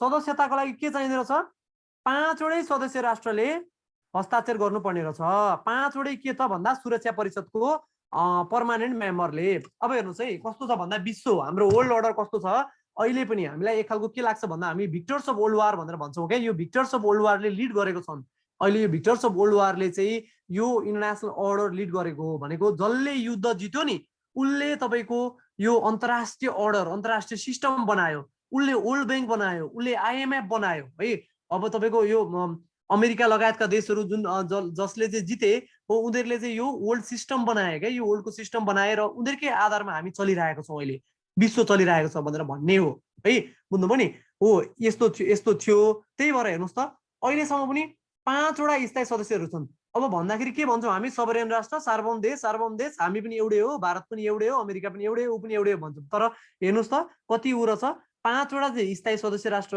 अरू चाहिँ अस्थायी सदस्य राष्ट्र अरू 10 वटा भनेर भन्ने छ हेर्नु त 5 वटा यी चाहिँ सधैँ के भयो त स्थायी सदस्यहरू भए है अब यसमा पनि अब तपाईँको धेरैवटा इन्टरनेसनल रिलेसनको थ्योरीहरू छ अब एउटा तपाईँको पावर ब्यालेन्सको लागि पनि चाहिन्छ भनेर भन्ने एउटा एक पक्षले भन्छ तर पनि वास्तवमा चाहिँ होइन तपाईँको अब देशको कन्टेक्स्टमा एउटै भइरहेको कन्टेक्स्टमा तपाईँ त मानौँ तपाईँ 5 जना एकदम इक्वल क्यालिबर भएको 5 जना चाहिँ तपाईँको हुनुहुन्छ भने साथीहरू हुनुहुन्छ भने एउटैलाई मात्र तपाईँको दिइराखो अथवा 15 जना हुनुहुन्छ भने एउटैलाई मात्र तपाईँको दिइराख्ने एउटा फेसिलिटी कुनै पनि फेसिलिटी दिइराखो भने त्यो मान्य हुन्छ त त्यसलाई रिस उठ्छ नि होइन अरू वर्ल्डहरूलाई हो त्यस्तो पनि हुन्छ है यो 5 स्थायी सदस्यहरू चाहिँ जहिले भइरहेको हो त्यही भएर अब हामीलाई जे गर्दाखेरि पनि यो 5 स्थायी सदस्यहरूको चाहिँ भोट चाहियो होइन सदस्यहरू लगायत अरू 9 सदस्यको निर्णयको सिफारिसमा चाहिँ चाहियो 5 स्थायी सदस्यहरू लगायत 9 सदस्य टोटल चाहिँ 9 सदस्य निर्णयको चाहिँ सिफारिसमा महासभाको 2/3 बहुमतद्वारा सदस्यता प्रदान गरिन्छ भनेको अब हेर्नु महासभा भनेको के हो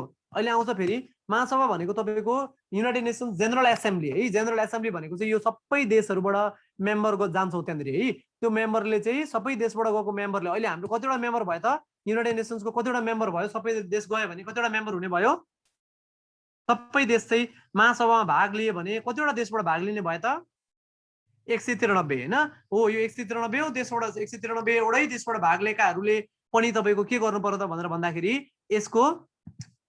यसलाई चाहिँ तपाईँको समर्थन गर्नु पर्यो है 2/3 घटीमा पनि 2/3 हुनु पर्यो यो 193 को 2/3ले चाहिँ समर्थन गर्नु पर्यो ल एउटा राष्ट्र बनाऊ न भनेर ल आजको मितिमा तपाईँको हाम्रो राष्ट्र नभएको तर राष्ट्र जस्तो लाग्ने के छन् भन्नु त यो ताइवान र भ्याटिकन सिटी भनेर भन्ने चाहिँ अहिले मैले राखेको छु त्यो क्वेसन मैले अहिले भनिदिइहालेँ अहिले एकछिनमा तपाईँले मिलाउनु पर्छ त्यो फेरि ताइवान र भ्याटिकन सिटी है भ्याटिकन सिटी भनेको होली सी होइन होली सी पनि लेखेको हुन्छ नि हो यो भ्याटिकन सिटी र ताइवान हो तिनीहरूलाई सदस्यता प्रदान गरेको छैन ल अब मानौ एउटा तपाईँको रिजोल्युसन गयो अब संयुक्त राष्ट्रसङ्घमा ल अब भ्याटिकन सिटीलाई चाहिँ ऊ त आफै हुन नचाहेको हो त ताइवानलाई मानौ ताइवानलाई चाहिँ तपाईँको सदस्यता दिने भनेर एउटा रिजोल्युसन गयो प्रस्ताव गयो एउटा प्रस्ताव गयो भने हो अब ताइवानलाई चाहिँ यो संयुक्त राष्ट्रसङ्घको एउटा सदस्य बनाउनको लागि है पिडिएफ हुन्छ पिडिएफ आइहाल्छ सैनाजी नआत्तिनुस् तपाईँ है यो यसलाई तपाईँको एउटा के अरे सदस्य बनाउनको लागि चाहिँ के गर्नु पर्दो रहेछ त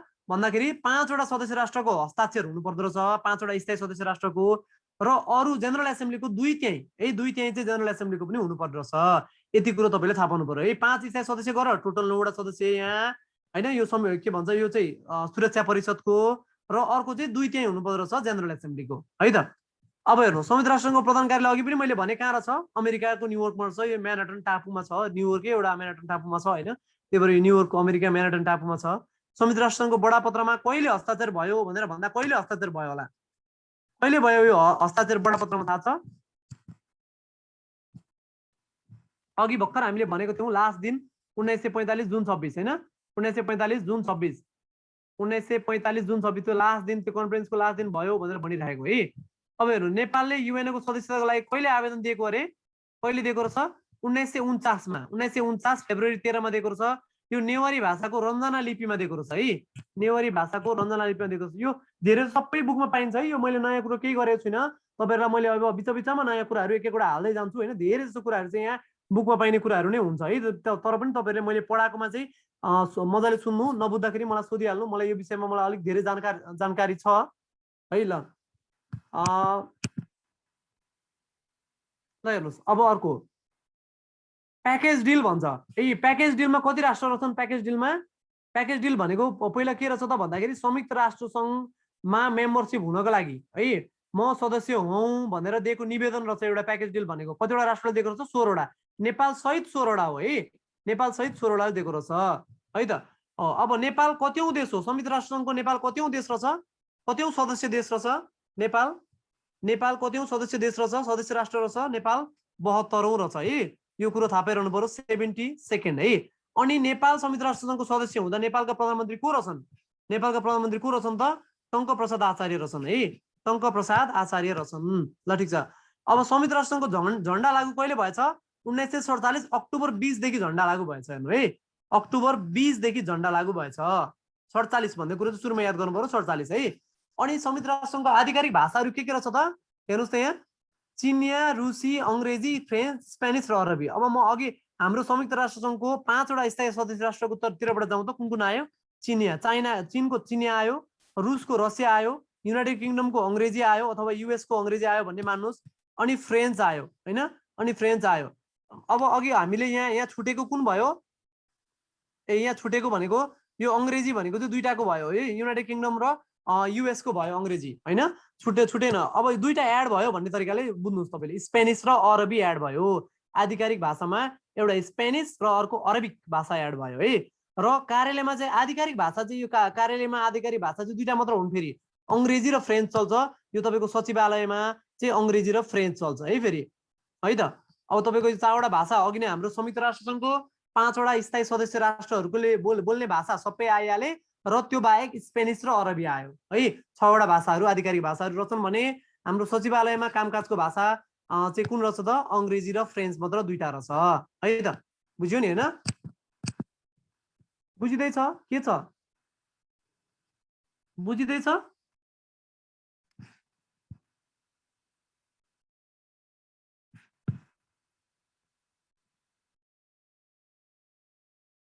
ल ठिक छ है, पढ्दै अब बुझ्दै जानु पर्यो। यो पढ्नुको विकल्प छैन, सबै घोटाएर पिलाउन सकिँदैन हैन। यो आयुर्वेदिक औषधि जस्तो होइन, पढेको बेला चाहिँ अलिकति मजाले तपाईँहरूलाई ध्यान दिनु पर्यो है। ठिक छ। अब अघि मैले के भनेको थिएँ? लोगो बनाउने मान्छेको कुरा गरेको थिएँ अघि। अब यहाँ एम्ब्लेमको कुरा गर्दैछु है मैले। यो भनेको चाहिँ एम्ब्लेम डिजाइन गरेको कसले रहेछ? यो फ्ल्यागको एम्ब्लेम डिजाइन गरेको चाहिँ डोनाल्ड मैक्लॉगलिन भन्नेले है त। मैक्लॉगलिन है, डोनाल्ड मैक्लॉगलिन भन्ने मान्छेले चाहिँ यो एम्ब्लेम डिजाइन गरेको रहेछ युनाइटेड नेसन्सको है। यो फ्ल्यागको है, यो झन्डाको अघि मैले के को कुरा गरेको थिएँ? मैले अघि लोगो कुरा गरेको थिएँ, संयुक्त राष्ट्र सङ्घको लोगोको कुरा गरेको थिएँ है अघि नैको। अब यो चाहिँ के भयो त? झन्डाको कुरो भयो है। ठिक छ। प्याकेज डिलमा यो भइहाल्यो है त। अब हेर्नु, संयुक्त राष्ट्र सङ्घको पछिल्लो भाषा कुन रहेछ? अघि हामीले 6 वटा भाषा भन्यौँ, त्यसमा अरबी रहेछ पछिल्लो भाषा। 1913 मा 1983 मा सुरक्षा परिषदले मान्यता दिएको रहेछ हैन। त्यसपछि संयुक्त राष्ट्रमा सबैभन्दा पहिलो भिटो। अब ल म भिटोको कुरा गर्नुभन्दा अगाडि म भिटो के हो भनेर भन्ने कुराहरू तपाईँलाई थोरै जानकारी दिन्छु है। अब हेर्नुहोस्, इन्ट्रेस्टिङ हुँदैछ कि छैन? मलाई अलिकति झ्याउझ्याउ लाग्दैछ कि बा तपाईँहरूलाई जस्तो पनि डर लागिरहेछ? के छ? ठिकै छ?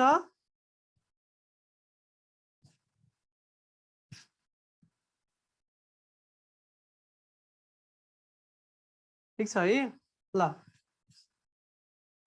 ओके ल ठीक छ अब हेर्नुस् भिटोको बारेमा तपाईहरुले त्यो मैले पढाउँदाखेरि सँगसँगै लेख्दै पनि गर्नुपर्छ है अब तपाईहरुलाई पीडीएफ त आइहाल्छ त्यो त ठुलो कुरो छैन हैन नोट लेख्ने हैन कि केर्ने के तपाईहरुले तपाईको अहिले मैले बोल्दै गरेका कुराहरु केर्नु होला पेपरमा तपाईको जस्तै अब मिति लेख्दै लेख्दै लेख्दै गर्दाखेरि चाहिँ तपाईले कोर्नु भयो भने तपाईहरुलाई हात बस्छ त्यो तपाईहरुको मेमोरीमा ब्रेनमा पनि जान्छ के त्यही भएर अब एकदम सुतेर बस्ने त्यस्तो होइन यो पढ्दाखेरि एकदमै उठेर मजाले त्यो टेबलको नजिकै पेन र कपी लिएर बसेर तपाईहरुले नोट त मेन्टेन गर्नु पर्दैन मैले भनेका कुराहरु अरु कुरा कुनै नयाँ कुरा भन्यो भने त्यसलाई टिप्नु होला नभएदेखि चाहिँ जस्तै मिति सितिहरु भनेको भन्यौं भने पनि त्यो चाहिँ लेखिरहनु है लेख्दै कुर्दै कुर्दै गरिरहनु होला है त यो तपाईले भरे पढ्छु म आइहाल्छ नोट भन्ने जस्तो मेन्टालिटी कहिले बनाउनु हुँदैन है यो क्लासमै धेरै जस्तो कुराहरु 50% भन्दा अब चाहिँ मैले भर्खर जानिसक्छु भन्ने खालको मेन्टालिटी लिनुपर्छ है ल हेर्नुस् अब मैले यहाँ नभएको कुरा म थोरै गर्छु म एकैछिन ल म एक ग्लास पानी लिएर आइहाल्छु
ल ठीक छ अब हेर्नुस् है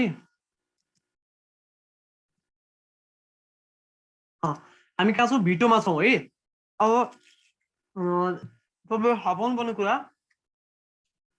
भिटोमा के हुन्छ भन्दाखेरि नि एउटा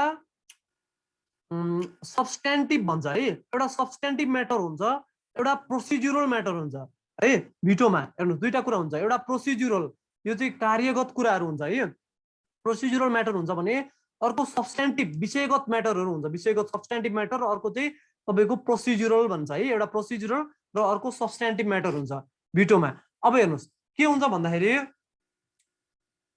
भिटो लाग्नलाई सब्स्टेन्टिभ म्याटर हुनुपर्छ प्रोसिड्युरल कुरा छ भने त्यसमा भिटो लाउन पाइँदैन बुझ्नुभयो नि प्रोसिड्युरल कुरा छ भने त्यसमा भिटो लाउन पाइँदैन अब यस्तो अफिसरलाई सोध्न सक्छ नासुलाई पनि त्यस्तै परेमा सोध्छ है त यो जानिरहनु पर्छ प्रोसिड्युरल कुरा छ भने भिटो लाउन पाइँदैन सब्स्टेन्टिभ कुरामा मात्र भिटो लाउन पाइन्छ अब हेर्नुहोस् कुनै एउटा राष्ट्रले के भनेर पेश गर्छ भन्दाखेरि ल मैले यो एउटा मानौ जस्तै अहिले अफगानिस्तानमा तालिबानले सक्नै आँटो हैन अब त्यस्तो केसमा चाहिँ ल अमेरिकाले चाहिँ त्यसलाई चाहिँ के गरेर पेश गर्यो भन्दाखेरि ल प्रोसिड्युरल हो यो कुरा म चाहिँ त्यहाँ लगेर सैनिक राख्छु सैनिक राख्नुपर्छ भन्ने खालको प्रस्ताव राख्यो उनले ल हैन त्यो प्रोसिड्युरल हो भनेर भन्ने तरिकाले राख्यो भने त्यसमा चाहिँ के त भन्दाखेरि भिटो लाउन प्रोसिड्युरलमा भिटो लाउन पाइँदैन अब भिटो भनेको के हो सबभन्दा पहिला हो है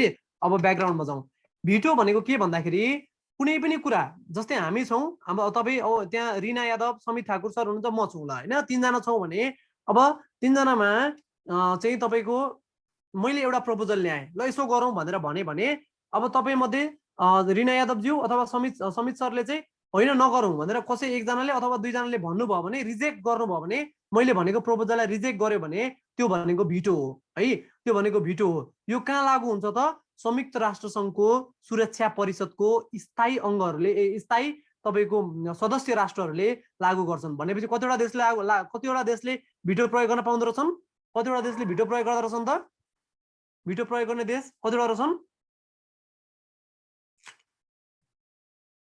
पाँचवटा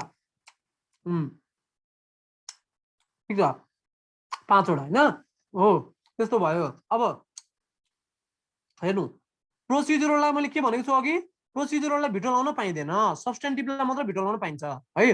अब कुनै देशले चाहिँ अब मानौ त्यसरी नै अमेरिकाले यो प्रोसिजरल कुरा हो भनेर उनले पारित गराउनलाई सिधै भिटो नलागिकन पारित हुन सक्छ क्या प्रोसिजरललाई। तर त्यहाँ डबल भिटो भन्ने पनि कन्सेप्ट छ क्या फेरि, बुझ्नुभयो? डबल भिटो, फेरि भिटो र अर्को लेख्नुहोस् डबल भिटो है। फेरि डबल भिटो, अब डबल भिटो भनेको चाहिँ के हो त? डबल भिटो भनेको चाहिँ दुईटा म्याटर, सब्स्टेन्टिभ र प्रोसिजरल मैले भनिरहेको छु नि अघिदेखि। अब कुनै राष्ट्रले चाहिँ भिटो छल्नको लागि प्रोसिजरल भनेर ल्याएको जुन प्रस्तावहरू हुन्छ नि, त्यो प्रोसिजरल प्रस्तावलाई नै भिटो लगाइदिन्छ सुरुमा, बुझ्नुभयो नि? यो प्रोसिजरल प्रस्ताव होइन, यो सब्स्टेन्टिभ प्रस्ताव हो भनेर सुरुमा एकचोटि भिटो लाउँछ, अनि सब्स्टेन्टिभ प्रस्तावलाई त भिटो लाउन पाइहाल्छ फेरि होइन, अनि फेरि भिटो लाउँछ। भनेपछि के भयो त? डबल भिटो भयो। म फेरि भन्छु है, तपाईँहरूलाई अब अलिकति कन्फ्युज हुन्छ होला यो। सब्स्टेन्टिभ र प्रोसिजरल हुन्छ होइन। सब्स्टेन्टिभ र प्रोसिजरलमा अब प्रोसिजरल भनेर भनौँ भने त भिटो लाउन पाइएन क्या, प्रोसिजरल भनेर भिटो लाउन पाइएन। त्यही भएर कसैले प्रोसिजरल भन्दैछ भने त्यसलाई रोक्नको लागि सुरुमा भिटो लाइन्छ है, त्यसलाई रोक्नको लागि सुरुमा भिटो लाइन्छ। त्यो भनेको त पहिलो भिटो भयो। अनि अब उसले ल्याएको प्रपोजललाई चाहिँ सब्स्टेन्टिभ बनाइसकेपछि, प्रोसिजरल होइन यो सब्स्टेन्टिभ हो भनेर भिटो लाएर त्यो सब्स्टेन्टिभ प्रपोजल बनाइसके पछाडि त्यसलाई फेरि भिटो लाइन्छ। त्यो भनेपछि दुईचोटि भिटो भयो नि, त्यो भनेपछि डबल भिटो भयो के? बुझ्यो? डबल भिटो कन्सेप्ट बुझ्यो? डबल भिटो कन्सेप्ट बुझ्यो कि बुझेन?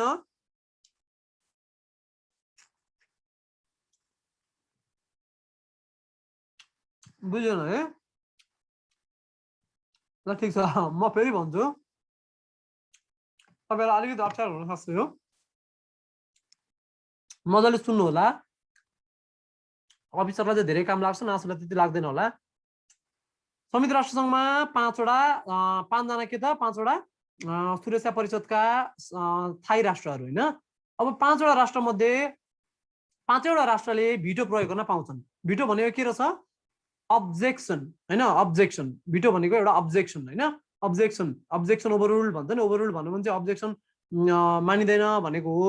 तर अब्जेक्सन भनेको चाहिँ भिटो प्रयोग गर्न पाउने होइन, भिटो प्रयोग गर्न पाउने पाँचवटै राष्ट्रहरू रहेछन्। अब भिटो प्रयोग गर्ने भनेको चाहिँ कस्तोमा रहेछ त भन्दाखेरि दुईटा इस्यु हुन्छ, सब्स्टेन्टिभ र प्रोसिजरल। भिटो प्रयोग गर्न मिल्ने भनेको चाहिँ सब्स्टेन्टिभ इस्युमा मात्र गर्न मिल्छ क्या, बुझ्नुभयो नि? विषयगत इस्युहरू यो तपाईँलाई जान्नु पर्दैन यो के हो कसो हो भनेर, तपाईँले यति मात्र जान्नुहोस् सब्स्टेन्टिभ इस्यु र प्रोसिजरल इस्युमा। प्रोसिजरल इस्युमा भिटो प्रयोग गर्ने होइन, सब्स्टेन्टिभ इस्युमा मात्र भिटो प्रयोग गर्न पाइन्छ, बुझ्नुभयो नि? भिटो प्रयोग गर्न पाइने चाहिँ सब्स्टेन्टिभ इस्युमा मात्र पाइन्छ है। प्रोसिजरल सब्स्टेन्टिभ, अब जस्तै प्रोसिजरलका कुराहरू तपाईँले प्रोसिजरलमा के हुन्छ सब्स्टेन्टिभमा के हुन्छ जानिरहनु पर्दैन। प्रोसिजरल भनेको चाहिँ तपाईँको कस्तो हुन्छ भन्दाखेरि यो खासै ठुलो कुरो होइन, प्रोसिजरल हो यो एकदम कार्यगत कुराहरू, दिने पछि भइरहने खालका कुराहरू हो भनेर भिटो छल्नलाई ल्याएका कुराहरू हुन्छन् क्या धेरै जस्तो प्रोसिजरल कुराहरूमा। सिम्पल कुराहरू हुन्छ प्रोसिजरल कुरामा नि। अहिले भिडियोकै कन्टेक्स्टबाट हामीले सोच्दा है, तर ट्याक्कै त्यो पनि होइन नि फेरि, यो भिडियोको मात्र बुझ्नलाई मात्र त्यो प्रयोग गर्नुहोस् तपाईँले। अहिले अरू धेरै नसोच्नुहोस् है। सब्स्टेन्टिभमा भिटो लाग्छ, प्रोसिजरलमा भिटो लाग्दैन होइन हो। अब त्यो भइसकेपछि राष्ट्रहरूले ल सानो कुरो हो यो, यसलाई पारित गरौँ भनेर ल्याउँछन् कुनै राष्ट्रले होइन, त्यो भनेको प्रोसिजरल हो है भन्दै ल्याउँछन्। तर एउटा राष्ट्रले कुनै एउटा राष्ट्रले होइन यो प्रोसिजरल होइन यो सब्स्टेन्टिभ हो भनेर भिटो लाउँछ सुरुमा है। सुरुमा त्यो भिटो लाउँछ र त्यसले ल्याएको प्रस्तावलाई त्यो के थियो त्यो प्रस्ताव त्यसमाथि फेरि भिटो लाउँछ क्या। त्यो भनेको दुईचोटि भिटो लायो नि हो, त्यो भयो भने चाहिँ डबल भिटो भयो क्या, दुईचोटि अब्जेक्सन गर्यो क्या। एकचोटि अब्जेक्सन केमा गरौँ त, यो प्रोसिजरल कुरा होइन यसलाई भिटो लाउनु पर्छ त्यही भएर यो सब्स्टेन्टिभ हो भनेर भन्ने कुरामा एकचोटि अब्जेक्सन गरौँ र अर्कोचोटि उसले जे प्रस्ताव ल्याएको थियो त्यसलाई ल त्यो यो प्रस्ताव स्वीकार्य हुँदैन भनेर उ गरिदियो है। त्यो भएर डबल भिटो भयो। बुझ्यो? अब बुझ्यो?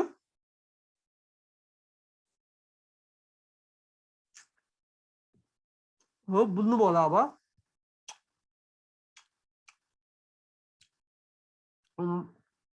यो तपाईँहरूको लागि नयाँ कुरा हुनसक्छ, अफिसरलाई चाहिँ यो लेभलको क्वेसन सोध्छ है फेरि। ल अब हेर्नु, सबभन्दा पहिलो भिटो यो अब्जेक्सन कसले प्रयोग गरेको छ इतिहासमा? हाम्रो संयुक्त राष्ट्रसङ्घको इतिहासमा बेलायतले होइन। 1956मा के गर्दाखेरि रहेछ, इजिप्टबाट एङ्ग्लो फ्रेन्च सैनिक हटाउने निर्णय विरुद्ध भिटो प्रयोग गरेको छ त्यतिखेर है। यसको विरुद्ध एङ्ग्लो फ्रेन्च सैनिक हटाउने निर्णय विरुद्ध प्रयोग गरेको छ। सबैभन्दा बढी भिटो प्रयोग गर्ने देश रसिया हो, सबैभन्दा कम भिटो प्रयोग गर्ने देश कुन रहेछ? 5वटा देश मध्ये चीन रहेछ अनि दोहोरो भिटो भनेको यो कुन हो डबल भिटो प्रयोग गर्ने पहिलो राष्ट्र पनि रुस रहेछ है बुझ्नुभयो नि अनि संयुक्त राष्ट्र संघको 5 स्थायी सदस्य राष्ट्रलाई गर्न पाइन्छ भनेर त भनेकै छ हामीले हैन बेलायत रहेछ सबभन्दा पहिलो अनि सबैभन्दा धेरै गर्ने को रहेछ रसिया रहेछ अनि सबैभन्दा कम गर्ने चाइना रहेछ हैन डबल भिटो प्रयोग गर्ने पनि रसिया रहेछ हैन यति कुरा जान्ने ल अर्को कुरा म तपाईलाई एउटा सोध्छु इन्ट्रेस्टिङ मेरो बुक पढ्नु भएको छ नि त्यहाँबाट थाहा पाउनुहुन्थ्यो 1949 मा नि नेपालले त्यतिखेरै तपाईको अघि हामीले भन्यौ नि रञ्जना लिपिमा चाहिँ संयुक्त राष्ट्र संघको सदस्यता दिनु भनेर एउटा एप्लाई गरेको थियो भनेर भन्यौ नि हो त्यतिखेर एप्लाई गर्दाखेरि पनि भिटो प्रयोग गरेर चाहिँ नेपाललाई सदस्य राष्ट्र दिएको थिएन संयुक्त राष्ट्र संघको हो त्यो कुन देशले प्रयोग गर्यो त्यो भिटो नेपाललाई संयुक्त राष्ट्र संघको सदस्यता नदिनलाई कुन देशले भिटो प्रयोग गरेको थियो कुन देशले हो रसिया रुस एउटै हो कुन देशले प्रयोग गरेको थियो भिटो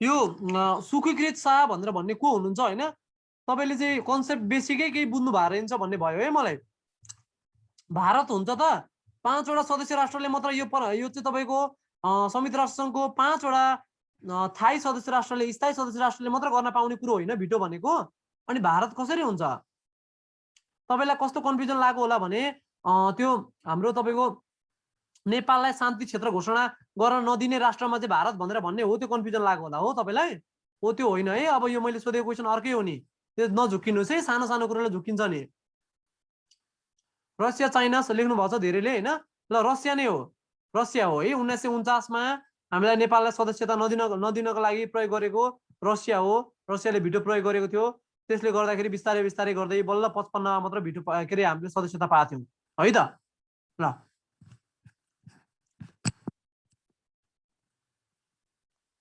संयुक्त राष्ट्र संघलाई विश्वको नगरसभा भनिन्छ हैन यो त भइहाल्छ सिम्पल कुरा भयो नेपालले संयुक्त राष्ट्र संघमा सन् 1956 को 11औं महासभादेखि भाग लिँदै आएको है 45 मा एक भयो एक हुँदै गएपछि 56 मा 11औं भयो 11औं महासभादेखि भाग लिँदै आएको अनि नेपालमा को रहेछ पहिलो प्रतिनिधिमण्डलको नेता को रहेछ चुडा प्रसाद शर्मा भन्ने हुँदो रहेछ है चुडा प्रसाद शर्मा है त र अब महासचिवहरुको त अहिले आउँछ एकछिनमा र उपमहासचिव चाहिँ संयुक्त राष्ट्र संघमा कहिलेदेखि राख्न थालेको छ 1998 मा है प्रथम उपमहासचिव को रहेछ क्यानाडाको म्याडम लुइस फ्रेचेट है त लुइस 12 जनवरी 1998 याद गर्नु पर्दैन 1998 मात्र चाहिँ याद गर्नु है उपमहासचिव कहिलेदेखि राख्न थालेको छ 1998 देखि अनि प्रथम उपमहासचिव को रहेछ त म्याडम लुइस फ्रेचेट भन्ने चाहिँ प्रथम उपमहासचिव रहिन् है त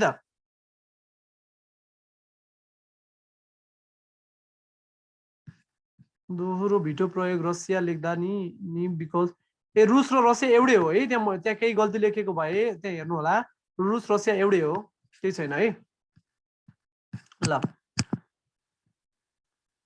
अब हेर्नुस् अब अर्को संयुक्त राष्ट्र संघको शान्ति सेनालाई सैनिकलाई के भनिन्छ ब्लू हेलमेट भनिन्छ है ब्लू हेलमेट भनिन्छ यो थाहा छ होला धेरैलाई ब्लू हेलमेट भनेर केलाई चिनिन्छ भन्दाखेरि संयुक्त राष्ट्र संघको शान्ति सेनालाई हाम्रो नेपाली दाजुभाइहरू पनि धेरै जानुहुन्छ दिदीबहिनी पनि जानुहुन्छ यसमा शान्ति सेनामा भन्ने कुरा तपाईलाई थाहा छ होला संयुक्त राष्ट्र संघको बडापत्रमा जम्मा कति अध्याय रहेछ अब अघि नैको कुरा यो 19 अध्याय 111 धारा र 10,000 शब्द रहेका छन् अरे है 19 अध्याय चाहिँ 19 रहेछ हैन अनि त्यसपछि 111 वटा धारा रहेछ 110 हैन 111 111 तिनटै 1 है अनि 10,000 शब्द रहेका छन् है त यति कुरा थाहा हुनु पर्यो अनि स्थायी प्रतिनिधि नेपालले कहिलेदेखि पठाएको छ 1955 जहिलेदेखि तपाईको हामी मेम्बर भयौं तबदेखि नै हामीले पठाइरहेको रहछौं है त यति कुरा बुझ्नु पर्यो है तपाईले अब यो हाम्रो धारा बुझ्नु पर्यो 111 धारा अनि नेपालले संयुक्त राष्ट्र संघमा शान्ति सेनामा कहिलेदेखि भाग लिँदै आएको रहेछ संयुक्त राष्ट्र संघमा कहिलेदेखि भाग लिँदै आएको रहेछ संयुक्त राष्ट्र संघमा नेपालले कहिलेदेखि भाग लिँदै आएको छ पीस किपिङ मिसनमा है शान्ति सेनामा 55 भन्नुभयो आरती दास 58 है 58 हो 56 लेख्दै हुन्छ 58 हो भने थाहा छ तपाईहरुलाई सबभन्दा पहिलो हाम्रो मिसन कुन हो नेपालले भाग लिएको मिसन कुन हो जस्तै हैटीमा छ लेबननमा छ अनि त्यसपछि कङ्गोमा हो त्यस्तै गर्दाखेरि हाम्रो मिसन कुन हो थाहा छ पहिलो पहिलो कुन हो मिसन? हाम्रो भाग लिएको नेपाली सेनाले भाग लिएको पहिलो मिसन कुन हो?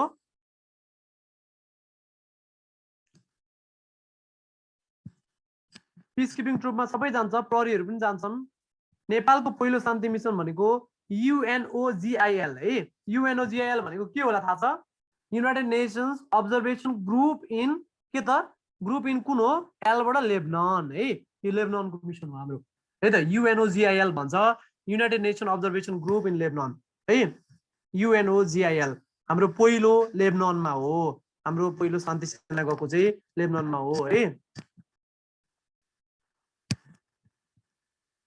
र अर्को अस्ति भर्खरै नेपाल पहिला तेस्रो थियो, अस्ति भर्खरै माथि चढ्यो, एक स्टेप माथि चढेर दोस्रो भयो largest troop contributor to UN मा है त। लार्जेस्ट ट्रुप कन्ट्रिब्युटर भनेको सबैभन्दा बेसी UN लाई तपाईको हाम्रो के भन्छ सैनिकहरू दिने, शान्ति मिसनमा खटाउनको लागि दिने चाहिँ हाम्रो नेपाल दोस्रो बन्यो है। दोस्रो बन्यो। कतिजना दिएको रहेछ? 5571 है। 5571 रहेछ हाल। 5571 रहेछ भने पहिलो कुन रहेछ? पहिलो राष्ट्र बङ्गलादेश रहेछ है। इन्डिया तेस्रो रहेछ है, नेपाल दोस्रो भयो। नेपाल दोस्रो रहेछ, पहिलो कुन रहेछ? पहिलो बङ्गलादेश रहेछ है। पहिलो बङ्गलादेश रहेछ। अरू तपाईँलाई थाहा पाउनु पर्दैन नम्बरहरू यताउता। नेपालको चाहिँ नम्बर थाहा पाइरहनु 5571 रहेछ होइन। अनि त्यसपछि इन्डियाको तेस्रो, इन्डिया तेस्रोमा रहेछ। नेपाल कतिौँमा रहेछ? नेपाल अहिले कतिौँ भएछ? सबैले लेख्नुहोस्, नेपाल कतिौँ रहेछ? कतिौँ ठुलो राष्ट्र भएछ यो ट्रुप पठाउनेमा UN मा मिसनमा? कतिौँ भएछ? सेकेन्ड होइन, सेकेन्ड। अस्ति भर्खरै भएको यो।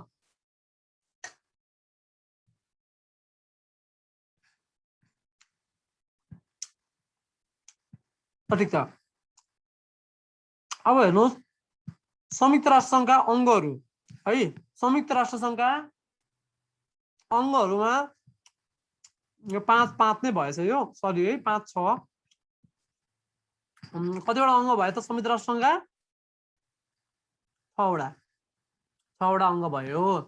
संयुक्त राष्ट्र सङ्घको 6 वटा अङ्ग भयो। अब यो सबैलाई थाहा हुनुपर्छ। महासभा, सुरक्षा परिषद, आर्थिक तथा सामाजिक परिषद, जिम्मा जमानी परिषद, अन्तर्राष्ट्रिय न्यायालय र सचिवालय भनेर भन्ने कुरो तपाईँहरू सबैलाई हामीलाई थाहा हुनु पर्यो है। अब यति कुरा अब हामी यसको बारेमा डिटेलमा पढ्न गइरहेछौँ है त। ल ठिक छ, बुझिँदैछ अहिलेसम्म? निन्द्रा लागेको छैन नि अहिले?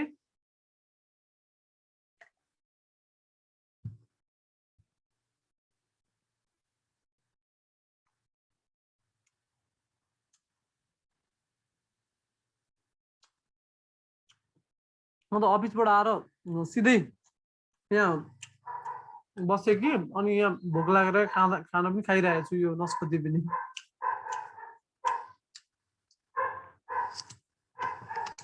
ल हेर्नुहोस् अब महासभा। अब हेर्नुहोस्, अब हामीले त्यहाँ सुरुमा महासभा राखेको थियौँ होइन। 8:30 बजी महासभामा हेर्नुहोस् संयुक्त राष्ट्र सङ्घको विचार विमर्श गर्ने महत्त्वपूर्ण अङ्ग भनेर महासभालाई भन्यो होइन। अब हेर्नुहोस् यो 5 जनासम्म प्रतिनिधिहरू पठाउन सक्ने भनेर भनेको छ होइन। भए पनि मताधिकार 1 जना मात्र रहने भनेको छ। अब हेर्नुहोस् यो महासभा के हो? सुरुमा महासभा भनेको के हो त भन्दाखेरि सबै देशहरूको 193 वटै देशको चाहिँ धेरै जसो। हेलो हजुर सर, 5 मिनट त ब्रेक गरेर सकाएर नै यो खाजा खाएर नै गर्दा पनि भयो सर। होइन, म एकछिनमा फेरि म एउटा मिटिङ छ सर, म यो एकछिन सकिहाल्छु अब 10-15 मिनटमा होइन। अनि आजलाई चाहिँ यति नै गरिन्छ सर, आज धेरै लामो जाँदैन आज है। ए ठिक छ। एज युर तपाईको मित्र हुनुहुन्छ तपाईँ मेरो। हुन्छ है त। ल अब सदस्य राष्ट्रले चाहिँ के गर्दो रहेछ भन्दाखेरि 5 जनासम्म प्रतिनिधिहरू चाहिँ पठाउन सक्ने रहेछ। तर पनि 1 जनाको मात्र चाहिँ भोट काउन्ट हुँदछ। यो भोटहरू भनेको के त भन्दा अघि हामीले भनेको थियौँ नि, जस्तै अब सदस्यता प्रदान गर्नको लागि 2/3 भोट चाहिन्छ भनेर भनेको थियौँ नि। हो त्यो भोट दिने बेलामा हाम्रो देशबाट 5 जना गयो भने 5 जनाले भोट हाल्न पाउँछ त? पाउँदैन है। हो यो महासभा भनेको के त भन्दाखेरि न्युयोर्कमा प्रत्येक वर्ष सम्मेलन हुन्छ है। प्रत्येक वर्ष सम्मेलन हुन्छ न्युयोर्कमा। हो यो चाहिँ कतिवटा देशको, सबै देशको सम्मेलन। त्यसमा चाहिँ हेड अफ द स्टेटहरू, हेड अफ द गभर्मेन्ट जो भए पनि 1 जना यहाँबाट जो मनोनित जान्छ। 19 मा हाम्रो परराष्ट्र मन्त्री प्रदीप कुमार गेवाली जानु भएको थियो है। यहाँ मैले लेखेको छु भने यो पालि अस्तिको पालि 2020 मा कोरोनाले गर्दाखेरि भिडियो पनि खोलिदिनुस्, म हाजिरी पनि गर्दै गर्छु है। सर पनि निस्किनुहुन्छ अनि टाइम पनि निस्किनुहुन्छ। अनि कोरोनाले गर्दाखेरि भर्चुअल रूपमा भएको थियो। प्राइम मिनिस्टर केपी ओलीले लिड गर्नु भएको थियो। उहाँ न्युयोर्क जानु भएको होइन, यहीँबाट लिड गरेको भर्चुअली भनेको बुझ्नुभयो नि होइन, फिजिकल्ली उहाँ गएको होइन अमेरिकामा। यहीँबाट ल्यापटपहरूबाटै यहीँबाट उसबाट चाहिँ हामी जोइन भएर चाहिँ महासभामा भाग लिएको हो होइन। योभन्दा अगाडि 74औं महासभामा चाहिँ प्रदीप कुमार गेवाली उहीँ जानुभएको थियो। र अहिलेको लेटेस्ट चाहिँ कति महासभा रहेछ? 75औं महासभा रहेछ है। र हेर्नुहोस् अब महासभाको पहिलो अधिवेशन चाहिँ कहिले भएको रहेछ? 1946 जनवरी 10 मा भएको रहेछ। महासभाको पहिलो अधिवेशन चाहिँ 1946 को जनवरी 10 मा कहाँ भएको रहेछ? लन्डनको वेस्टमिनिस्टरमा। अघि पनि भनेको थियो यो कुरा होइन। र हेर्नुहोस् अधिवेशन कहिले बस्ने रहेछ? प्रत्येक वर्ष सेप्टेम्बरको तेस्रो मङ्गलबार है बाट सुरु भई 3 महिनासम्म चल्ने रहेछ यो अधिवेशन चाहिँ। तर यो बिचमै चाहिँ हाम्रो डेलिगेसनहरू बिचमै जाने हुन्छ है। यहाँ 21 उपाध्यक्ष, महासभाका 6 प्रमुख समितिहरूको निर्वाचन हुने गर्दछ भनेर यो महासभाको 6 प्रमुख समितिहरू म अहिले भन्छु होइन। यो उपाध्यक्षहरू त्यति तपाईँहरूलाई जान्नु पर्दैन। चाहिँ तपाईँको के गर्ने भनेर भन्दाखेरि अर्को तपाईँले थाहा पाउनु पर्ने सेप्टेम्बरको तेस्रो मङ्गलबार भन्ने थाहा पाउनु पर्यो है। सेप्टेम्बरको 3rd मङ्गलबार भन्ने थाहा पाउनु पर्यो।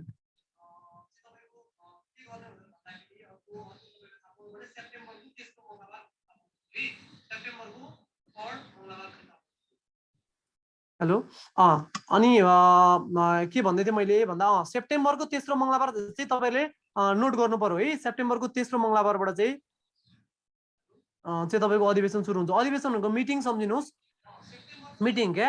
अधिवेशन भनेको मिटिङ।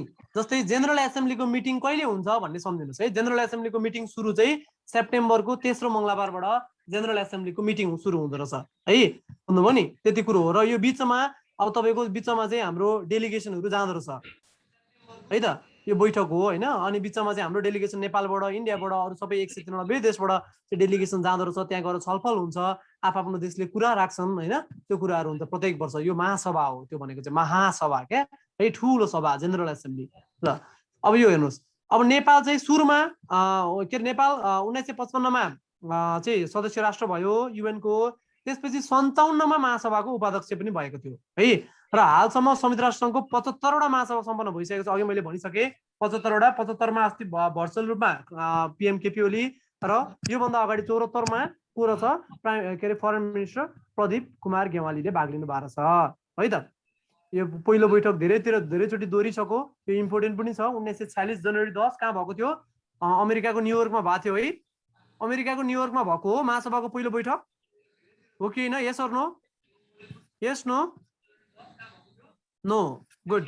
नो है। कहाँ भएको रहेछ त? लन्डनको वेस्टमिनिस्टरमा भएको रहेछ है त। ल अब हेर्नुहोस् महासभाको पहिलो अधिवेशनको अध्यक्षता गर्ने व्यक्ति को रहेछ? बेल्जियमका पाउल हेनरी स्पार्क रहेछ है। पाउल हेनरी स्पार्क भन्ने रहेछन् पहिलो अध्यक्षता हो। यो पहिलो इम्पोर्टेन्ट हुन्छ। धेरैले खोल्नु भएको छैन हौ त्यो भिडियो खोल्नुस् न। जेमा पनि होइन।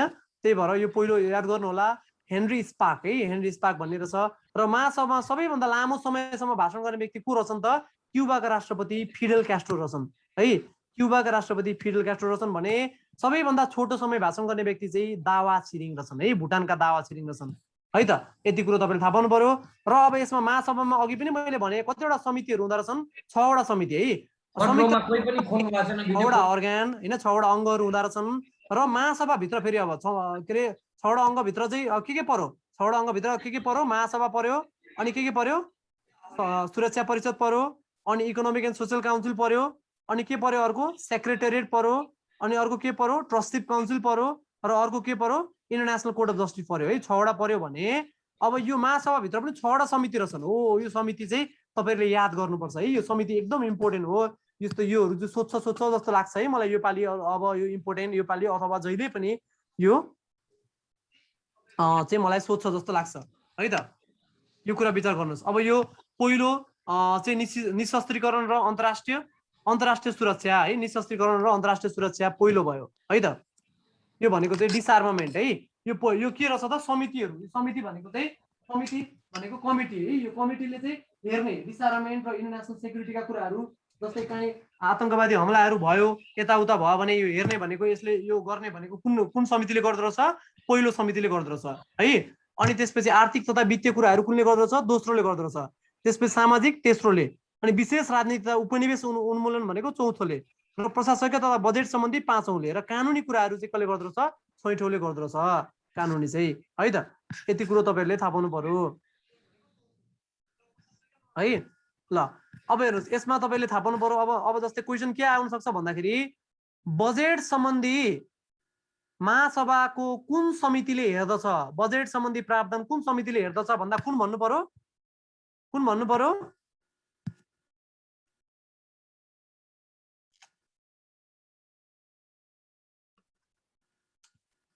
हो फिफ्थ भन्नु पर्यो है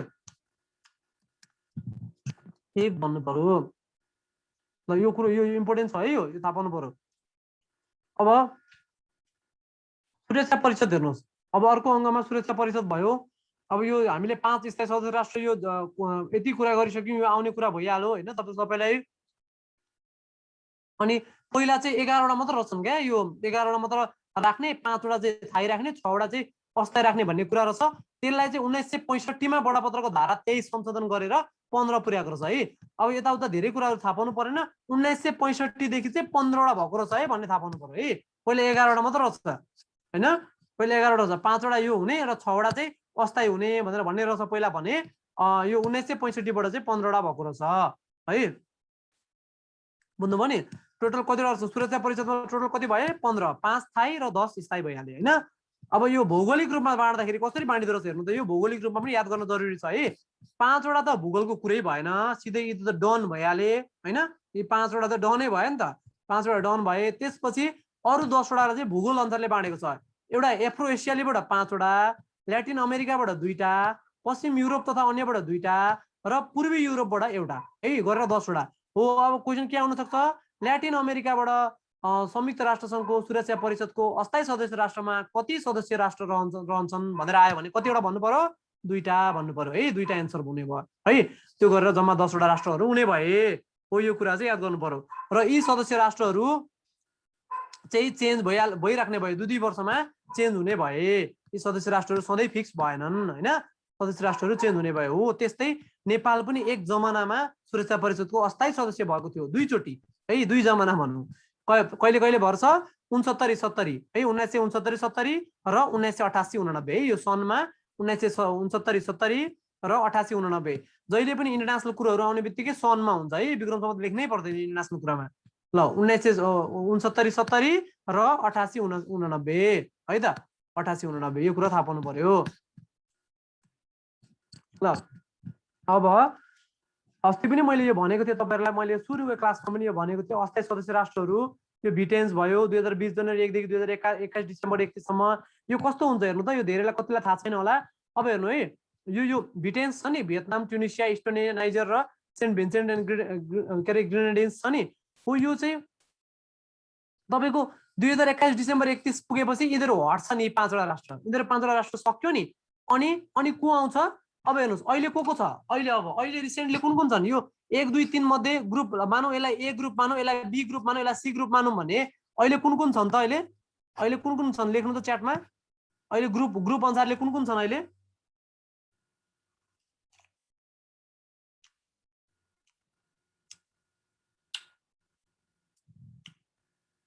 बी मात्र छ त ए र बी नै छ नि हैन र हेर्नु त 2020 जनवरी 1 देखि 2021 डिसेम्बर 31 सम्म भनेपछि 2021 को आज हामी अगस्तमा छौं भनेपछि यो पनि पर्यो नि यी अहिले हामी कहाँ कुन ग्रुप रहेछ यो ग्रुप रहेछ एउटा अर्को यो ग्रुप रहेछ हैन 2टा ग्रुप रहेछ हामीसँग यो एउटा ग्रुप भयो यो एउटा ग्रुप भनेपछि अहिले हाम्रो संयुक्त राष्ट्र संघको अरु 5 वटा स्थायी सदस्य राष्ट्र बाहेक यी 2टा ग्रुपहरुको राष्ट्रहरु अहिले काम गरिरहेका रहेछन् अस्थायी सदस्य राष्ट्र ग्रुपमा है त यो कुरो बुझ्नु पर्यो यो 2टा राष्ट्रहरु चाहिँ काम गरिरहेका रहेछन् भन्ने कुरो ए र बी ग्रुपको ले चाहिँ काम गरिरहेछन् भन्ने बुझ्नु पर्यो अब के हुन्छ अब हेर्नुस् यो डिसेम्बरमा है 2022 जनवरी 1 लागेपछि के भयो यी 5 वटा हट्ने भयो यो 5 वटा हटेको ठाउँमा को आउने भयो त यी 5 वटा बग्गु आउने भयो बग्गु ब्राजिल अनि अल्बेनिया ग्याबन घाना र युएई है युएई भनेको दुबई भनेको यसको राजधानी दुबई त हैन राजधानी दुबई शहर है त यो दुबई देश हैन भन्न खोजेको मैले युएई बग्गु आउने भयो 2022 जनवरी 1 देखि यो हट्ने भयो र अनि कुन हुने भयो ग्रुपमा 2022 जनवरी 1 देखि ग्रुपमा कुन हुने भयो, कुन ग्रुप रहने भयो।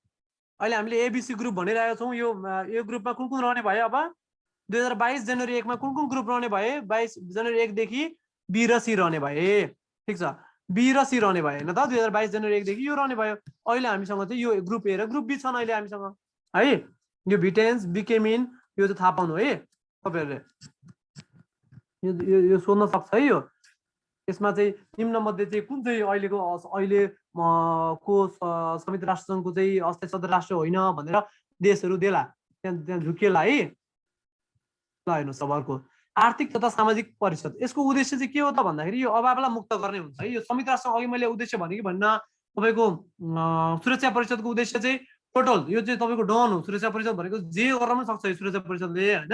अब यो आर्थिक तथा सामाजिक परिषद भनेको चाहिँ विश्वको यो अभावबाट मुक्त गर्ने के यो एसडीआईहरुका कुरा पोभर्टी उन्मूलन गरौँ भन्नेका कुरा यो एसडीजीहरु कहाँ गरे। एसडीजी को यो मेन कुरो हुने कुराहरु कहाँ हो त इकोसकमा। यिनीहरु आर्थिक तथा सामाजिक परिषदमा यो एसडीजीहरुका कुरा सस्टेनेबल डेभलपमेन्ट गोल यो दिगो विकास लक्ष्यहरुका कुराहरु गरेर ठोकिने कुराहरु संयुक्त राष्ट्र संघमा यहाँ हुन्। आर्थिक तथा सामाजिक परिषदमा हुन् है। यो गरिबीका कुराहरु यहाँनेर हुन्छन् है त। 1965 मा बडापत्रको धारा 61 संशोधन गरी आर्थिक तथा सामाजिक परिषदको सदस्य संख्या पहिला 27 थियो। 27 बाट डबल गरेर 54 पुर्याएको रहेछ है त। बुझ्नुभयो नि। अघि नै 1965 कै कुरा थियो। अघि नै 1965 को कुरा के थियो 11 वटा सदस्य राष्ट्र थिए सेक्युरिटी काउन्सिलमा भने त्यसलाई बढाएर 15 वटा पारेको रहेछ। अहिले के भएछ यहाँ 1965 मै के भएको रहेछ 27 बाट 54 पुर्याएर छ है 65 मै है त। यो कुरा थाहा पाउनु पर्यो। र सदस्य राष्ट्रहरु कति वर्षको लागि हुन्छ यो सदस्य राष्ट्रहरु कति वर्षको लागि हुन्छ अस्थायी सदस्य राष्ट्रहरु कति वर्षको लागि हुन्छ अलिकति खोइ त 2 वर्ष हो त 2 कि 3 2 कि 3 2 हो। अस्थायी संयुक्त राष्ट्र संघको अस्थायी सदस्य राष्ट्रहरु चाहिँ 2 हो भने इकोसकको सदस्य राष्ट्रहरु चाहिँ कति वर्षको लागि हुन्छ। आर्थिक तथा सामाजिक परिषदको चाहिँ सदस्य राष्ट्रहरु कति वर्षको लागि हुन्छ। आर्थिक तथा सामाजिक परिषदको चाहिँ 3 वर्षको लागि हुन्छ है। सेक्युरिटी काउन्सिलको चाहिँ टेम्पोरेरी मेम्बरहरु 2 वर्षको लागि आर्थिक तथा सामाजिक परिषदको चाहिँ 3 वर्षको लागि है त। यति कुरा बुझ्नु पर्यो है। ल अब हेर्नु 54 वटा राष्ट्र हुन्छ भनेपछि अब एक वर्षमा अब जस्तै 3 वर्ष भयो भने 3 वर्षपछि 14औं वर्षको पालामा कतिवटा फ्यालिने भयो त 18 वटा फ्यालिने भयो है त। 18 वटा फ्यालिने भयो। अब यो यसको देशको प्रतिनिधित्व हुने अफ्रिकाबाट 14 वटा पश्चिम युरोपबाट यतिवटा भनेर भन्ने कुराहरु यो आफैले तपाईहरुले हेर्नु होला है। यो कुरा यो सोध्न सक्छ है। यो सोध्न सक्छ तपाईहरुले आफैले पढ्ने कुरा हो यो चाहिँ। र अब हेर्नुस् यो देशको पनि आफ्नै एउटा हेडक्वार्टर जस्तो मुख्यालय जिम्मेवारी तपाईको एउटा दिएको छ के हो। यो भनेको कहाँ गएर छ हेर्नु त अफ्रिकाको लागि इथियोपियाको आदिस अबाबा छ। अनि एसिया तथा प्रशान्त क्षेत्रको लागि थाइल्यान्डको बैंकक र छ। अनि युरोपेली क्षेत्रको लागि युरोपेलीको लागि जेनेभा र छ। ल्याटिन अमेरिकाको लागि चिली र छ। पश्चिम एसियाको लागि चाहिँ के रहेछ त लेबनान बेरुत रहेछ हैन। हो यो कुरा पनि तपाईहरुले थाहा पाउनु पर्यो है। इथियोपिया अफ्रिकाको लागि इथियोपिया अनि एसियाको लागि थाइल्यान्ड बैंकक युरोपेली उसको लागि जेनेभा अनि ल्याटिन अमेरिकाको लागि चिली र पश्चिम एसियाको लागि चाहिँ लेबनान बेरुत है त। यो कुरा थाहा पाउनु पर्यो तपाईले। यो चाहिँ एउटा यो इकोसकको हेडक्वार्टर जस्तो हो के यो रिजनल हेडक्वार्टर जस्तो रिजनल मुख्यालय जस्तो एउटा यो तोकेर उले इकोसकको चाहिँ अब युरोपेली यसकोले चाहिँ यसले हेर्ने यसको यसले हेर्ने भनेर एउटा तोकेको कुराहरु भयो है। यो कुरा थाहा पाउनु पर्यो। अर्को हेर्नुस् जिम्मा जमानी परिषद भन्छ ट्रस्टशिप काउन्सिल भन्छ हैन। यो सफल अङ्ग भइसकेको छ। यो सफल अङ्ग भनेको चाहिँ के त भन्दाखेरि किन सफल भन्दा यसले काम सकिसक्यो। यसको काम के थियो त भन्दाखेरि उपनिवेश क्षेत्र वा कुनै देशको जिम्मा जमानी रहेको क्षेत्रको व्यवस्थापन गर्नको लागि चाहिँ यसको स्थापना गरिएको थियो। बुझ्नुभयो। अब कुनैले उपनिवेश जस्तै अब अहिले त उपनिवेश छैन। जस्तै अब पहिला युके को उपनिवेशमा कति राष्ट्र थिए रसियाको उपनिवेशमा कति राष्ट्र थिए यो भनेको चाहिँ उसले उसको उपनिवेशमा बस्ने। जस्तै इन्डिया पनि कसको उपनिवेशमा थियो इन्डिया कसको उपनिवेशमा थियो इन्डिया कसको उपनिवेशमा थियो एकदम सिम्पल क्वेशन।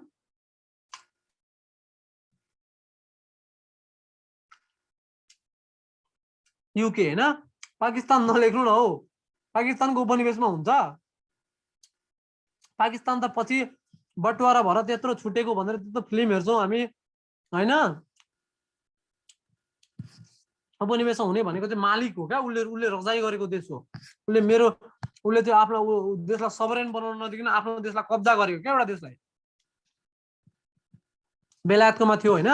त्यस्तै गरेर धेरैवटा राष्ट्रहरू थिए र सुरक्षा परिषदका 5 स्थायी सदस्य नासो जिम्मा लिने मुलुक र महासभाद्वारा निर्वाचित सदस्य यसको सदस्य रहने व्यवस्था छ है।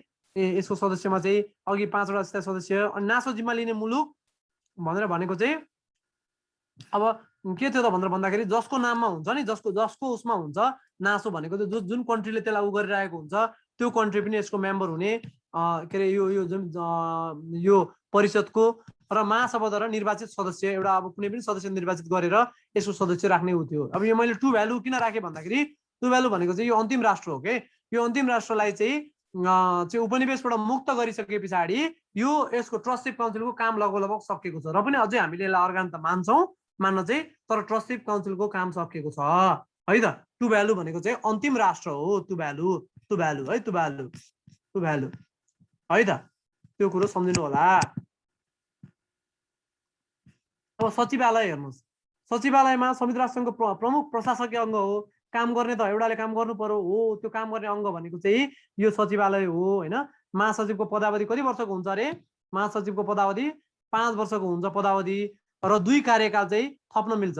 अहिले भर्खरै एन्टोनियो गुटेरेस भन्ने हाम्रो महासचिव हुनुहुन्थ्यो संयुक्त राष्ट्रसङ्घको होइन, संयुक्त राष्ट्रसङ्घको महासचिव एन्टोनियो गुटेरेसको पनि अस्ति भर्खरै पदावधि थपिसकेको छ है। 2022 देखि फेरि सुरु हुन्छ उहाँको, 2022 देखि फेरि 5 वर्षको लागि सुरु हुन्छ है। त्यही भएर चाहिँ महासचिवको पदावधि 5 वर्ष हुन्छ र जेनरली दुई कार्यकाल सम्हाल्न पाउँछ है। र महासचिवको नियुक्ति सुरक्षा परिषदको सिफारिसमा महासभाबाट हुने व्यवस्था छ है त। सुरक्षा परिषदको सिफारिसमा कहाँबाट हुन्छ अरे? महासभाबाट। अस्तिको भर्चुअल मिटिङ भर्चुअल उसले नै उहाँको चाहिँ महासभाबाट पारित भइसकेको थियो है। यो सचिवालयको कुरा भयो है त। र अन्तर्राष्ट्रिय न्यायालय तपाईँलाई थाहा नै छ। यो यसमा चाहिँ कुन अङ्गको बैठकमा महासचिवले भाग लिन नपाउने व्यवस्था छ भनेर सोध्यो भने महासचिवले भाग लिन नपाउने चाहिँ कुनमा रहेछ त? अन्तर्राष्ट्रिय न्यायालयमा चाहिँ भाग लिन पाउँदो रहेनछ है। यहाँको तपाईँको उसले पनि अन्तर्राष्ट्रिय न्यायालयमा चाहिँ भाग लिन पाउँदो रहेनछ। अब यो सेक्रेटरी जेनरल युएनकोहरू तपाईँले एकचोटि सर हेर्नु होला, तर सबै कुराहरू पढ्नु पर्दैन। यो ट्रिक भ्याली नर्वेका हुन्, सुरुको थाहा हुनु पर्यो। अहिलेको एन्टोनियो गुटेरेस हुन् थाहा हुनु पर्यो। योभन्दा अगाडि बान की मुन दक्षिण कोरियाका थिए, थाहा हुनु पर्यो होइन। अनि ड्याग हेमरसोल्ड भनेर भन्ने चाहिँ के थियो त भन्दाखेरि ड्याग हेमरसोल्ड मरेका हुन्, उनी प्लेन दुर्घटनामा मरेका ड्याग हेमरसोल्ड हुन् भनेर भन्ने थाहा हुनु पर्यो होइन। अनि नेपाल भ्रमण गर्ने पहिलो को हुन् भनेर भन्नु भने उथान्त हुन् है। उथान नेपाल भ्रमण गर्ने पहिलो महासचिव को हुन् भन्नु भने उथान्त हो, यो थाहा हुनु पर्यो है त। यो मैले लेखिदिएको यति कुरा यो चाहिँ पढ्नु होला है, तपाईँहरूको सेल्फ उसको लागि चाहिँ पढ्नु होला है। अब यो इन्टरनेसनल अर्गनाइजेसनहरूमा चाहिँ अब यो 15वटा अहिले हामीले स्पेसलाइज एजेन्सी भन्छौँ जुन, त्यो तपाईँलाई सोध्दैन 15वटै भनेर तपाईँले यो स्पेसल एजेन्सी यति भनेर भन्ने खालको चाहिँ होइन वास्तवमा होइन। त्यस्तो नसोध्ला, जुन भन्न चाहिँ भनेर 15 भन्छौँ हामीले। तर यसमा त्यो कुराहरू गर्दाखेरि पनि यो अहिलेसम्म के गरेको छ भन्दाखेरि इन्टरनेसनल रिफ्युजी अर्गनाइजेसन भनेर भन्ने चाहिँ पहिला भएको एउटा एजेन्सी चाहिँ चेन्ज भएर युएनएचसिआरमा चेन्ज भएको रहेछ है। युएनएचसिआरमा अहिलेसम्म भएको चाहिँ यति रहेछ है। युएनएचसिआरमा चेन्ज भएको रहेछ, युएनएचसिआरमा चेन्ज भएको रहेछ। अरू चाहिँ जस्ताको तस्तै अरू भनेको चाहिँ यहाँ मैले राखिदिएको छु है त। अहिले एजेन्सी हामीले जुन 15वटा भन्छौँ, अब 15वटा भन्ने एजेन्सी मैले राखेको छु। यो 19 कसरी भयो भनेर भन्ने लाग्ला। यो 15वटा भनेर चाहिँ किन भनिन्छ भन्दाखेरि वर्ल्ड ब्याङ्क ग्रुपलाई एउटै मानिन्छ क्या, वर्ल्ड ब्याङ्क ग्रुपलाई एउटै मानिन्छ होइन। अनि वर्ल्ड ब्याङ्कमा चाहिँ 5वटा इन्स्टिट्युसन छन् वर्ल्ड ब्याङ्क ग्रुपमा है। एउटा आइडिए इन्टरनेसनल डेभलपमेन्ट एसोसिएसन भन्छ, अर्को आइएफसी इन्टरनेसनल फाइनेन्स कर्पोरेसन, अर्को मिगा भन्छ, एमआइजिए मल्टिल्याटरल इन्भेस्टमेन्ट ग्यारेन्टी एजेन्सी भन्छ, अर्को आइबिआरडी भन्छ international bank reconstruction and development, अनि त्यसपछि आइसिएसआइडी भन्छ है इन्टरनेसनल के भन्छ भन्दाखेरि सेटलमेन्ट अफ इन्टरनेसनल डिस्प्युटको लागि इन्टरनेसनल कन्फरेन्स है, इन्टरनेसनल कमिटी भनेर भन्छ हो। यतिवटा 5वटा चाहिँ के हुन्छ त भन्दाखेरि वर्ल्ड ब्याङ्क ग्रुप अन्तर्गतको इन्स्टिट्युसन हुन्छ। यहाँ हेर्नु ल, म तपाईँले भनेकोमा अब यो पछि आउँदाखेरि पनि म टिक लगाइदिउँला। यो अन्तर्राष्ट्रिय पुनर्निर्माण तथा विकास ब्याङ्क छ नि, यो यसलाई के भन्छ? अन्तर्राष्ट्रिय पुनर्निर्माण तथा विकास ब्याङ्क भनेको चाहिँ international bank for reconstruction and development एउटा भयो। यो एउटा अन्तर्राष्ट्रिय वित्त निगम भनेको आइएफसी भयो, इन्टरनेसनल फाइनेन्स कर्पोरेसन भयो।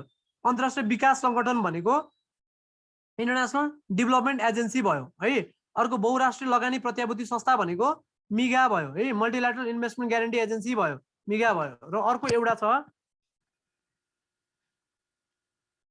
एउटा छ आइसिएसआइडी भनेर भन्ने,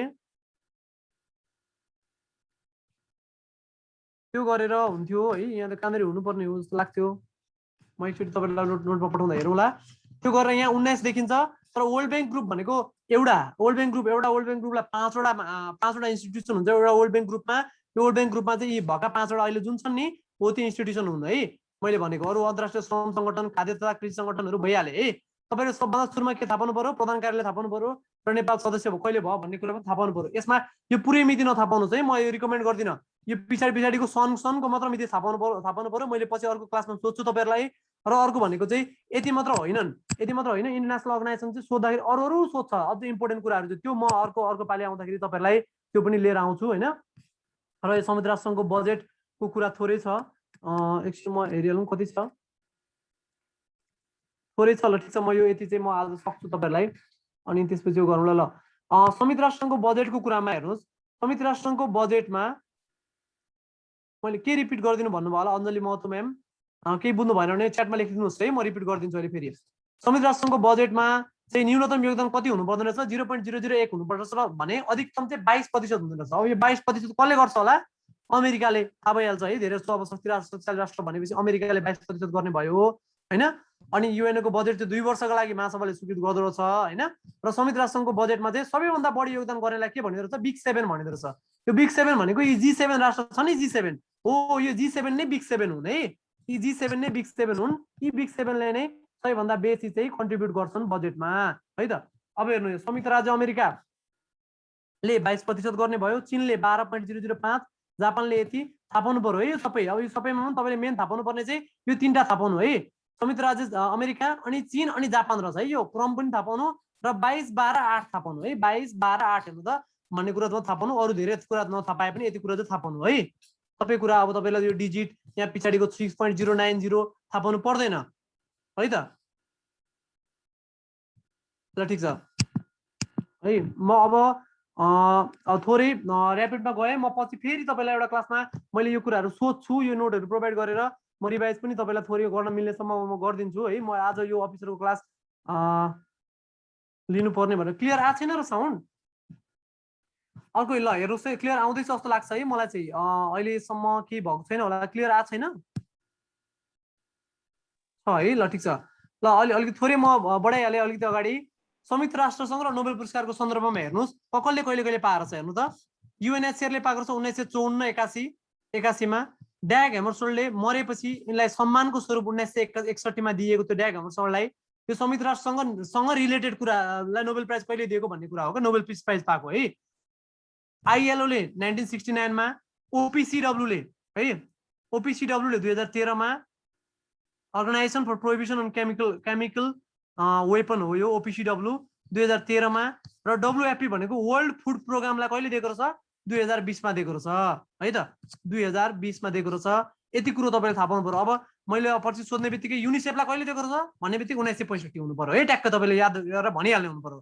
अनि संयुक्त राष्ट्र सङ्घलाई कहिले दिएको रहेछ, संयुक्त राष्ट्र सङ्घ र कोफी अन्नानलाई अथवा संयुक्त राष्ट्र सङ्घलाई मात्र भनौँ भने कहिले दिएको रहेछ, 2001 मा दिएको रहेछ। आइएलओलाई 1969, ओपिसिडब्ल्यू 2013 है। युएनएचसिआरलाई कहिले 1954 र 1981 दुईचोटि दिएको रहेछ युएनएचसिआरलाई हो। यसरी तपाईँले यो थाहा हुनु पर्यो नोबेल पुरस्कार दिएको मिति है। ल म थोरै क्वेसन अलिकति राखेको छु, ल यो यसको एन्सर दिनु पर्यो तपाईँले। ल अब तलका मध्ये कुन सम्मेलनले 26 जनवरी 1945 मा संयुक्त राष्ट्र सङ्घ बडापत्र लागू गरेको हो त भन्नुहोस् त, कुन सम्मेलन लागू गरेको हो, च्याटमा लेख्नुहोस् त।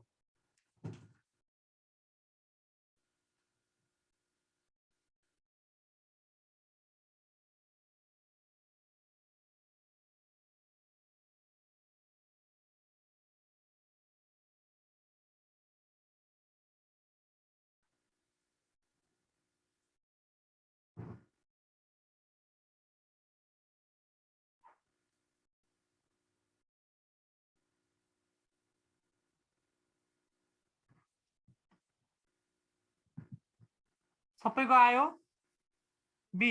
अनि ए भन्ने चाहिँ को हो, यो ज्ञानी भन्दै हुनुहुन्छ, डी भन्दै हुनुहुन्छ। यो किन यस्तो हो, यत्रो पढाएको त्यसो भए केही बुझिएन भन्ने मानौँ मैले।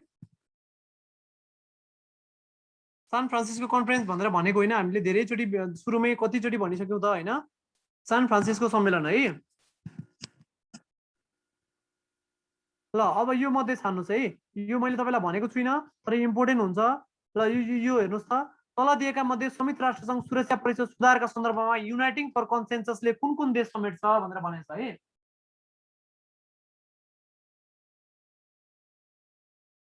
कुन कुन देश समेट्ला? एबीसीडी जुन भन्नुस् तपाईहरुले, बी है, बी हो, हो बी हो। कसरी बी भन्ने चुज गर्नुभयो? बी चुज गरेकोहरुले मलाई थाहा छ, तपाईहरुलाई थाहा थियो अलरेडी, थाहा थियो बी चुज गरेकाहरुलाई यसको एन्सर के रे एन्सर के हुन्छ भनेर अलरेडी थाहा थियो।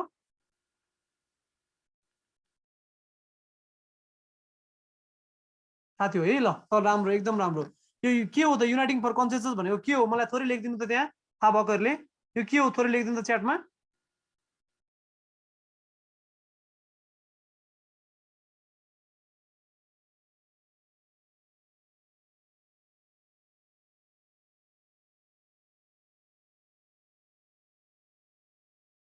थाहा भएकोहरुले लेखिदिनु थोरै।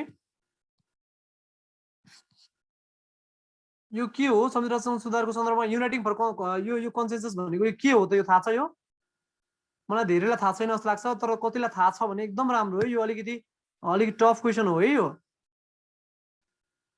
अन्दाज लगाएको मात्र भने ठिकै छ। ल हेर्नुस्, यो अगाडिका छन् नि भारत, जापान, जर्मनी र ब्राजिलले चाहिँ संयुक्त राष्ट्र संघको हामीलाई पर्मानेन्ट सेक्युरिटी काउन्सिलमा पर्मानेन्ट मेम्बर हुनु पर्यो हामी भनेर लबिङ गरेका हुन् यिनीहरूले है। यिनीहरू लबिङ गर्ने यी राष्ट्रहरू हुन् भारत, जापान, जर्मनी र ब्राजिल हैन।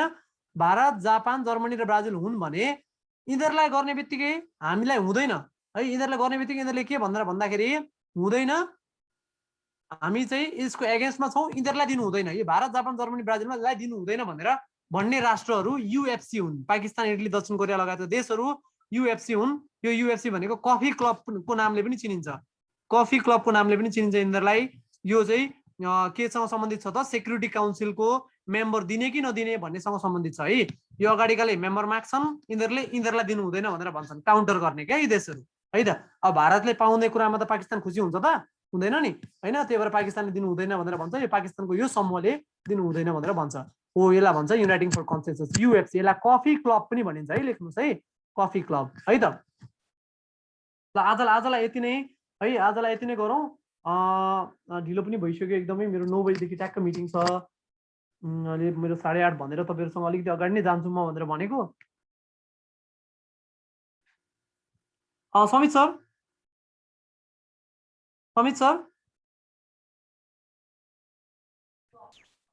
हजुर सर, आजलाई यति गरौँ सर हैन? हुन्छ हुन्छ।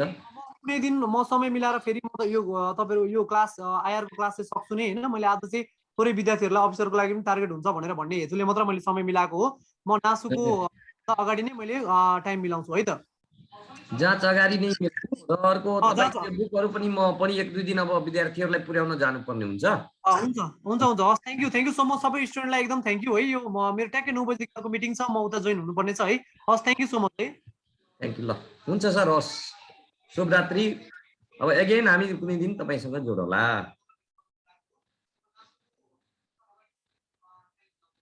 अब तपाईहरुको कार्यव्यस्तता उहाँको आफ्नो हुन्छ, हाम्रो पनि कार्यव्यस्तता आफ्नो किसिमको हुन्छ। तपाईहरुलाई थाहा छँदैछ कि हाम्रो गजेन्द्र सरको कति के हुन्छ भने म तपाईहरुलाई थोरै अब 1 मिनेट भनौँ न, धेरै होइन, 1 मिनेट मात्र तपाईहरुको समय लिन्छु, धेरै नलिने।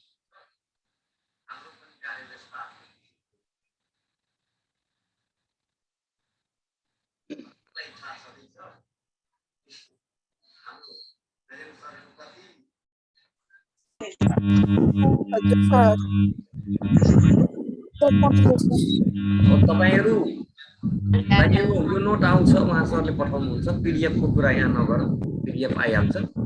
मैले फेसबुकमा लाइभ गरिदिएको, जस्ट अ मिनेट, तपाईहरुको फेसबुकमा मैले लाइभ गरिदिएको छु। जसले बुझ्न सक्नु भएको छैन फेसबुक रिकभरी गर्नु होला, त्यसलाई डाउनलोड गर्न सक्नुहुन्छ। सबैको लागि मैले यो गरिदिएको छु, अनि अन्य ग्रुपहरुलाई पनि गरिदिएको छु। अहिले यो गजेन भट्टराई सरको यो कार्यक्रम र हाम्रो यो लाइभ कार्यक्रम 3096 जनाले हेरिरहनु भएको थियो।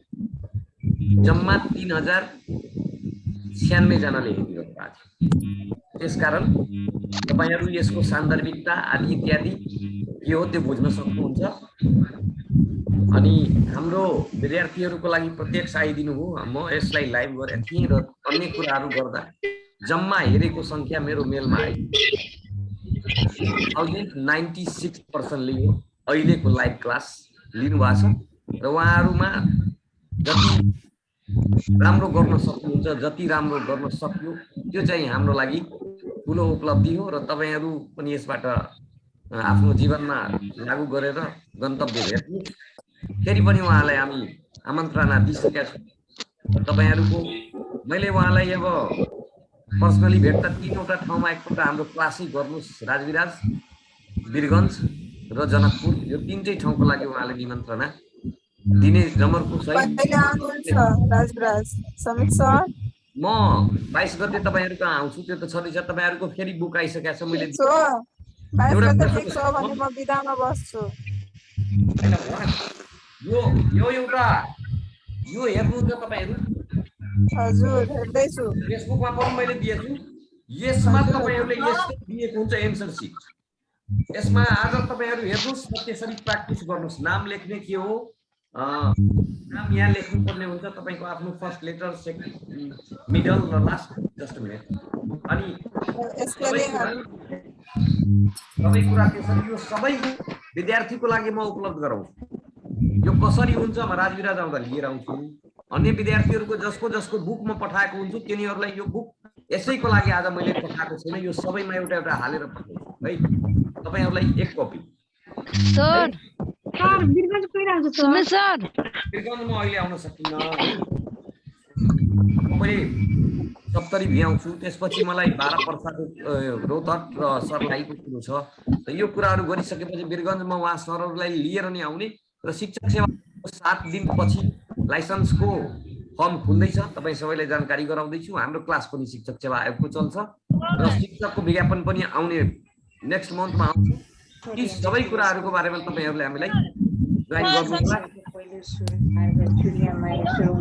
पुनर्निर्माण शिलान्यास कहिले गरियो? 2078 साउन 14 मा 2078 दक्षिण एसियाली